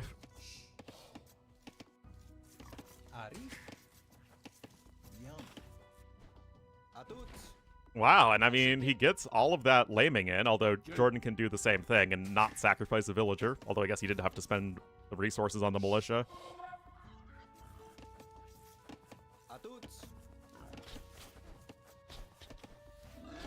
Oh yeah, but as I was saying, the thing with Incas versus Mayans is that if it's Eagle versus Eagle, Incas have the cheaper Eagle Warriors in the first place, and then on top of that, they have Slingers. And you just don't need many Slingers to completely turn the tide in an Eagle Warrior fight. They do so much damage.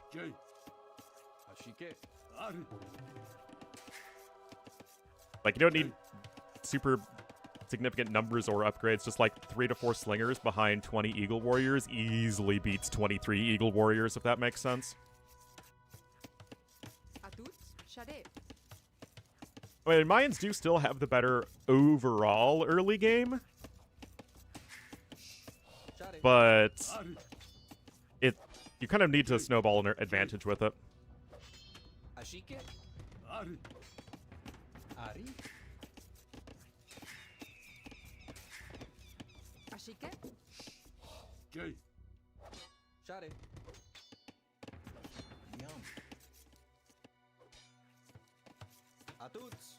With shot loddles, that's great. I don't see how that would ever be a good idea, or like, I don't see how that would ever be the best idea to win you a game, but you know what? If it worked, it was fun. Anyway, more militia are out here. Meanwhile, Husiel is going to be much more focused on getting up to the feudal age. It is certainly easier with the Mayans having those the extra food on your early resources. I say that, and he queues up militia now. Huh. 3 units. It's a bit different, though, because Vikings, their units aren't even all that efficient. It's just their eco is so good. With Mayans, their eco is efficient, and their units are very efficient. But your eco isn't actually... You're not ever really overwhelming your opponent with eco with Mayans. It's the fact that you have a good eco and cheap units. But being reloaded faster. Exactly. Anyway, and in fact, it's going to be Jordan who clicks up first. He's still slightly ahead in resources, despite being a villager behind. A little bit awkward there, for sure.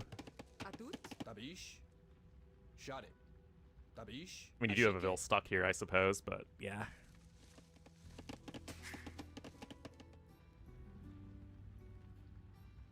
Yes, but even so, you're still like a villager ahead because 1 Mayans and 2 Jordan having a villager worth of idle TC time. Good micro from both players. Phil's gonna have a bit of an advantage, though. Yeah, Phil's gonna be able to make it on home. But, I mean, I'm just extremely concerned here for Husiel. I mean, you're Dark Age farming. And Jordan's just gonna be in Feudal Age here in a moment. It feels like he's just gonna toss out at archery range, and I have no idea what Husiel is supposed to do about that. Just gonna be trying to annoy those villagers. Get back to laboring. The life of a villager is very sad.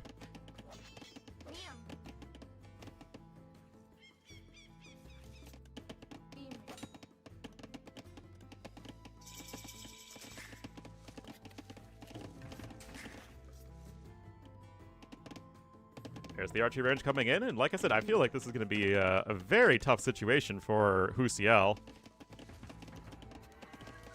enjoy this sort of thing. And look at all these Dark Age farms, man. It's like we're playing AOC out here. I mean, you're slightly ahead in food collected, but not by that much. And I just can't help but feel like this is going to be extremely difficult for Husiel.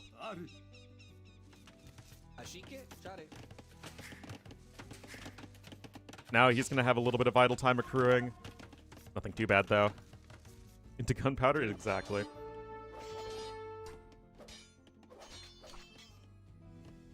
Maybe we'll get in the South American DLC or Mesoamerican DLC. I feel like it would probably still be South America just to give Incas some other civs nearby. But they might do like, maybe they'd even make the civ the Tlaxcala. Give it a little bit more variety in the Aztec campaign. No idea.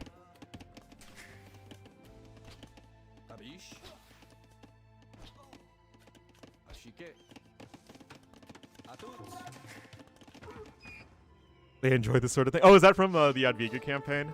Oh man, top tier stuff. Remember when AoE actually had AoE campaigns? And they did a really good job with them?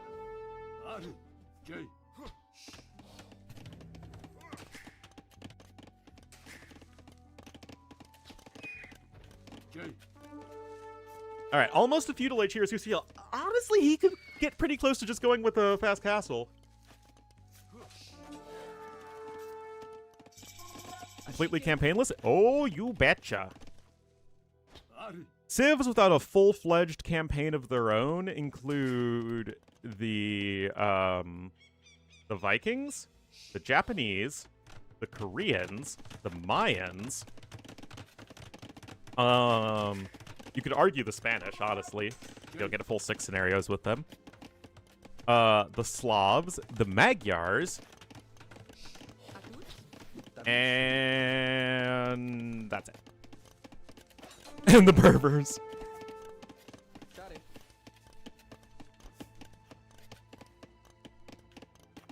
Kind of basic? Well, I mean, they were basic, of course. Like, again, it was just way earlier in AoE 2 scenario design. Oh, and Jurchens and Ketons, of course. My bad. So yeah, there's like, what, 6 or 7 civs that don't have an actual campaign?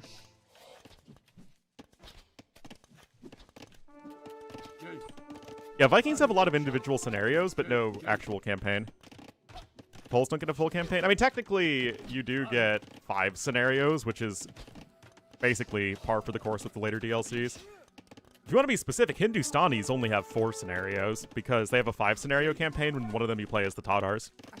Hey, T-West. Hope you're doing well, man. You just voted? Congratulations!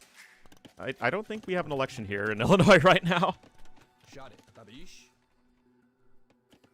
Anyway, Husiel, honestly, doing a good job of defending. Jordan not pressuring probably as much as he could. Turks have a campaign? Oh yeah, I forgot Turks. Yeah, Turks don't have a full campaign. Oh, the piggies! The piggies are running away.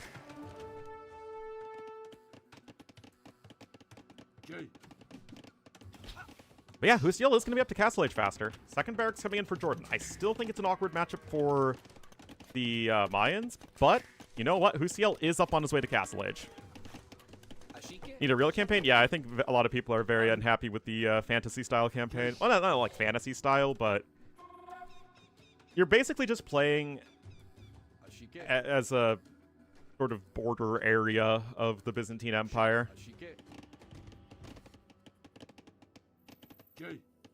I think a lot of people would want to see like a Belisarius campaign.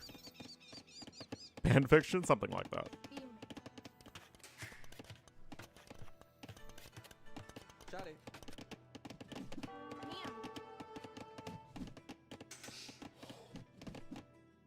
Without a heavy focus on Constantinople, it does feel a bit odd. AoE? I mean, both are within the AoE time frame.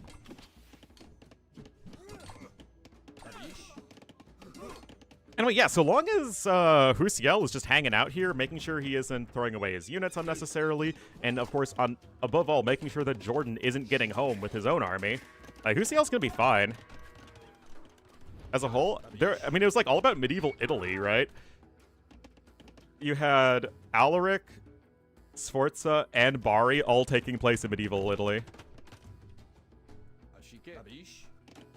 Anyway, Jordan is on his way up, and he's adding in the third barracks, and triple barracks equals one ranged slinger does feel extremely difficult for Mayans to stop.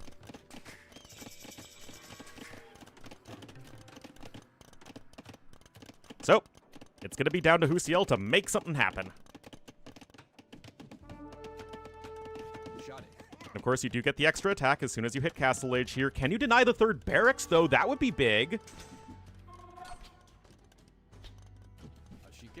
Oh, he does deny the third barracks. Those villagers are on the run. Husiel, guys. Behind zero. Oh, no.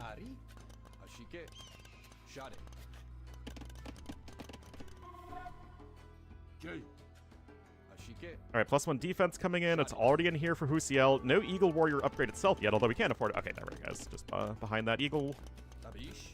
And this is a little awkward here for Jordan, guys. Again, I still think that Incas have a big advantage in the mid game, but just in terms of the actual, the way that it's played out between the players, I do think Husiel has been doing a better job.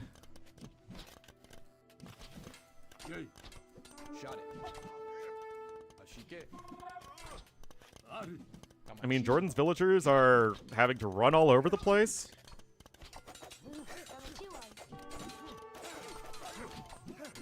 And, I mean, there's the Eagle Warrior upgrade in. Jordan's now in Castle Age himself, but now the Vills are fighting, and this is so bad for Jordan, guys. He was simply unable to prevent the fight from happening completely. Now they're Eagle Warriors versus Eagle Scouts. I mean, the damage is the same, but still, 5 extra HP and faster movement speed is quite helpful. 8 Eagles versus 4, though, as the skirmishers aren't really representing much of a threat militarily. No Slingers on the way for Jordan, which does feel like a big mistake.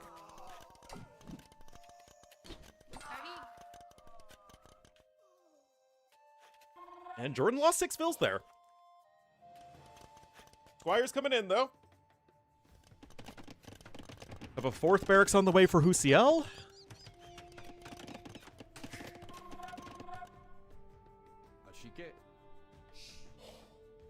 Audacious? Yeah, I mean, Husiel's been around for quite a while. The thing with the Chileans is that they don't really have a player who's in, like, the top end of things. Like, I don't know how active Sobek is, but when Sobek's active, he's, like, top 30 or so. But they have, like, a lot of players in sort of that 2K3, 2K5 range. And Husiel is one of them. It does make them a very good country, though, for Nations Cup.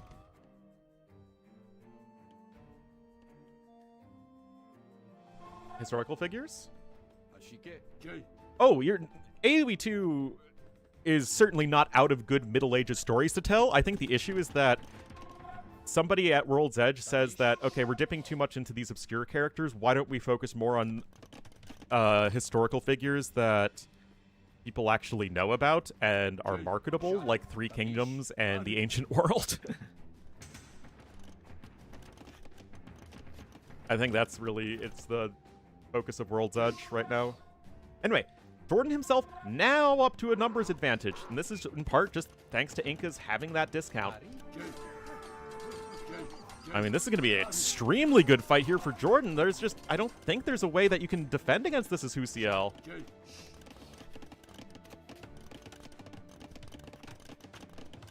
Okay, yeah, those walls are necessary, but you simply cannot wall this in completely. This is ugly. This is real ugly here for Husiel. I just don't know what you're supposed to do.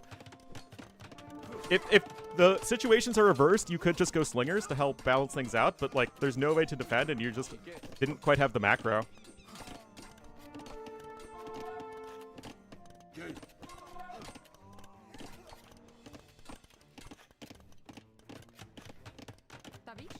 So much about his life. I actually think we don't know anything about his life.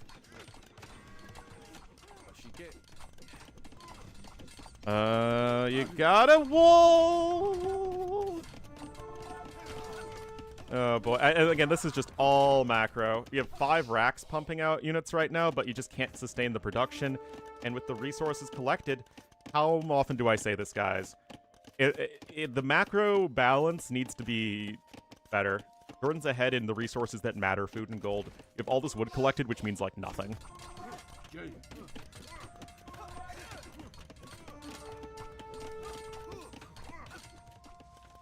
And Mayans have no counter to the Eagles right now.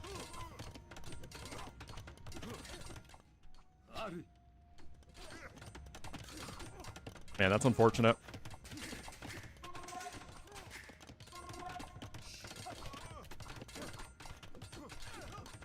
Long swords? Oh, yeah, for sure. And mail armor also coming in here from Jordan. And again, it's just keeping his barracks pumping. Whereas our great player has simply not been able to do that, just with worse eco balance. Anyway, there's Arson coming in, punches down the lumber camp, loses more vills there. Villager kill count actually now in favor of Jordan. Plumes will do all right versus Eagles. Both units kind of have their strengths versus the other. Warrior Woodline, I mean, that's not really the issue at hand. You can see Husiel trying to fight the different numbers of Eagle Warriors, but this just isn't a matchup where you can really be really picking your unit composition or trying to come back in that way. And now Jordan's just basically taking nothing but good fights. In melee fights, people tend to go for the attack upgrades first. It doesn't typically matter all that much so long as you have parity with what your opponent is doing, but it does give you some corner cases where maybe you'll kill a villager in one fewer hit. But yeah, I mean, Husiel made more Eagle Warriors, but he just could not take good fights with them because the macro was not good in early Castle Age at all. Way too many on wood, way too few on food and gold. All that matters.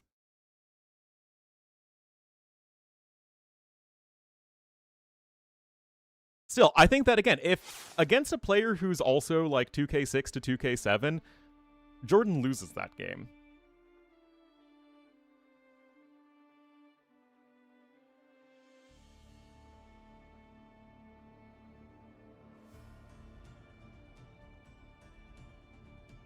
Goes over Mayans.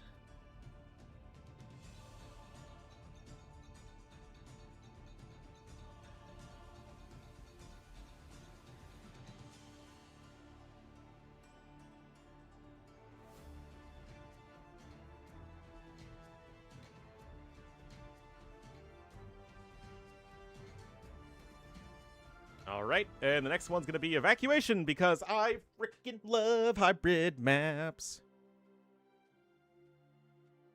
Robbie Lava Aztec's proposal video? I don't know any of that. I could not care less about Age of Mythology, honestly, beyond playing the original campaigns.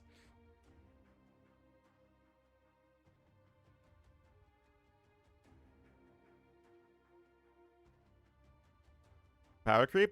I mean, I've been standing that power creep is the biggest problem with AoE 2 balance right now, but not really anything, I'm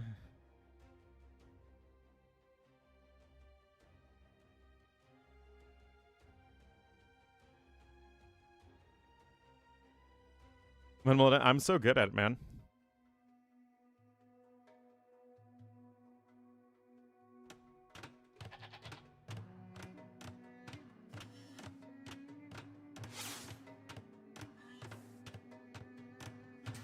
Alrighty, game number 3. It will feature Husiel. Which CL? Husiel. Anyway, he'll be the Red Georgians to the west and to the southeast in the blue as the Armenians. It will be Jordan. Potato-shaped map. Oh, it's always a potato-shaped map. Get you ours. Get you ours. Husiel's on first base. I actually will say that I did watch the World Series. Baseball, for those who don't know. I don't love baseball. I find it really boring. but it was real. My mom's a huge baseball fan, so we watched it with her because, you know, supporting my mother. It was a crazy good series, though. Like, a lot of really, really good games. In the USA? Funnily enough, there is the World Series of Baseball, which is actually the international competition. But the World Series isn't about, like, the best teams in the world, it's about the best players in the world, right? So you have players from other countries. They're just playing on American teams.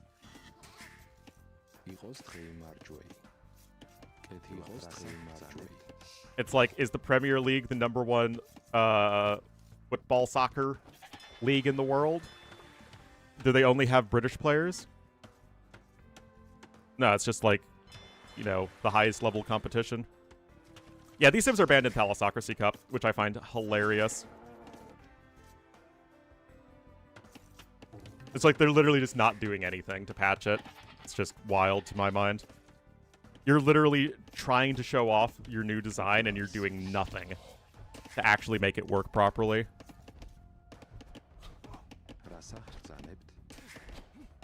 I mean, even Georgians are good on a lot of the maps in Thalassocracy Cup. Like, both sims are good. I don't know what the bug is. I know that eco upgrades research instantly at the mule cart, which is like, yeah, that's unintended, but it's not really going to be game-breaking for the most part.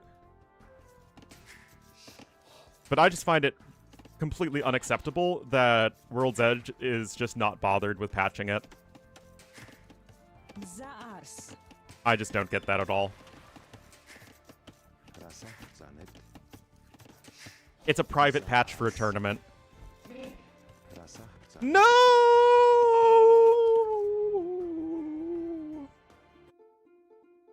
No! Tragedy! Tragedy. Tragedy.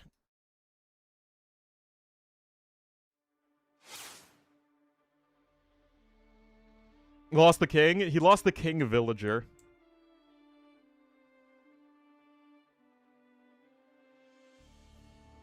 No.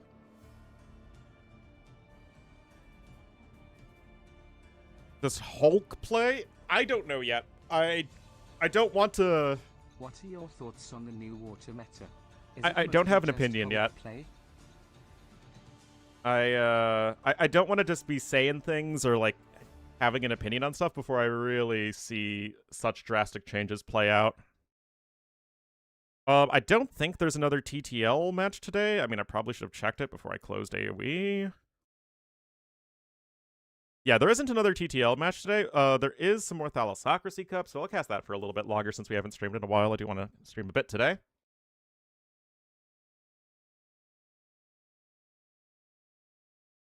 But I do need to switch patch back over because we heckin' love doing this. Heckin' love doing it. No live match? I mean, for Thalassocracy Cup, that's 1-1, apparently. No idea how Terz through a game.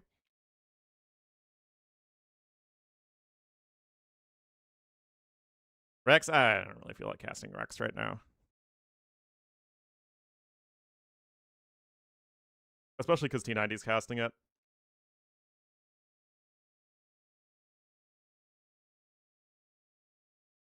They're the counter. The thing is, Galleys really hard counter Hulks with micro, but without micro, it's like not even close at all. Which means that you really need to micro properly for it to be a counter, which basically means Galleys are worthless in hybrid map play, where it's just going to be way too difficult to micro Galleys and your land army at the same time. Thalassocracy Cup round of 128. Hosted by aeiouswallow.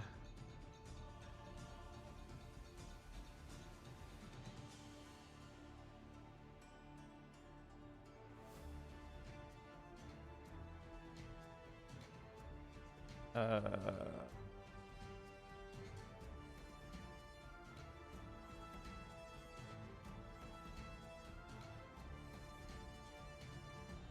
And remember, it's only a best of 3, guys.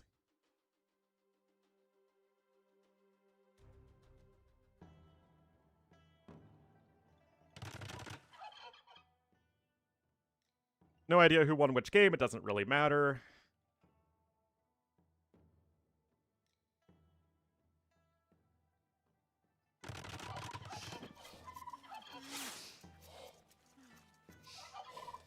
All right, so we're on immersion here. Terz will be in the green as the shoe here to the southwest of the map. The civ that pro players are saying is the most overpowered civ in the game. Which I just don't get, I'll be entirely honest. People say their eco bonus is way too good.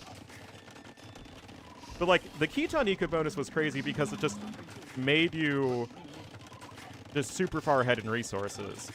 Is the shoe bonus that good? Like, it's fine. I don't know. I don't get it. Anyway, Yomi gonna come in here with the Men-at-Arms, and, I mean, it would be a pretty big upset if a 2k1 knocked out Terz. Yeah, no arson yet. Defensive archers are here, though.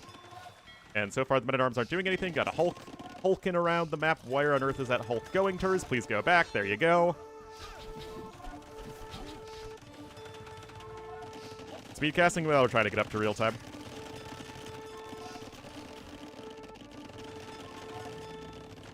I know, it's... I just don't get it, guys. Like, they are performing well, but... Bod Crosaw! Got some Haguan coming in.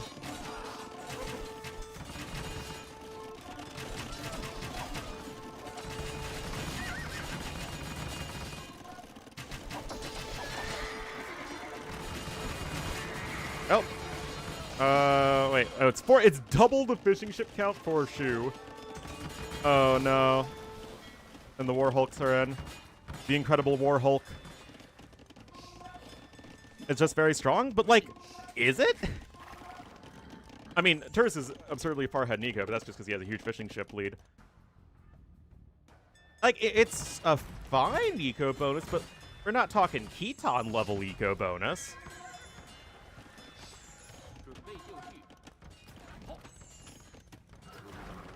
Their cavalry is bad. Their unique unit is, like, pretty good, but situational. Yeah, I mean, the Shu are still a very timing-oriented civ with the discounts and all that. So I think that... I guess it's like that. Anyway, that demo doesn't do a whole lot. And it looks like Terz is totally fine here. Eco advantage is way too significant right now.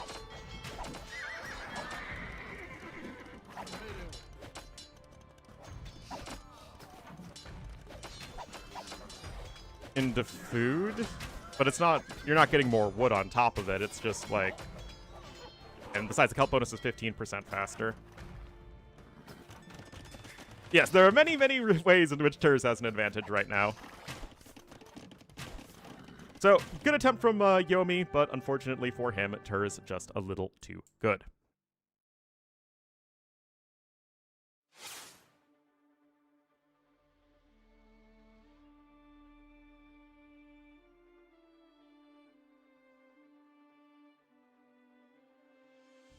All right, so trying to keep up with all the happenings at the moment.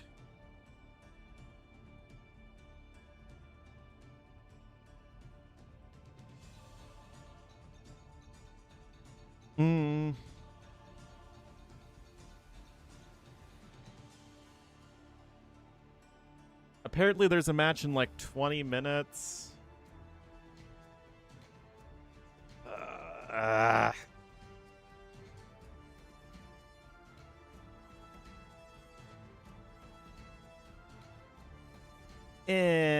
don't know. I don't know, guys. I don't feel like just waiting around while there's also TTL going on. But that's fine. I'll be back tomorrow. There's going to be plenty more matches to cast for Thalassocracy Cup tomorrow, and maybe some TTL as well. We'll have to see. But thank you for watching, everybody. Sorry the stream wasn't longer, but don't really feel like losing 75% of my viewers in downtime. But I will work more on the Great Review Part 2. Gonna, again, try and have that out Friday morning. But yeah, thank you all so much for watching, and I'll see you tomorrow.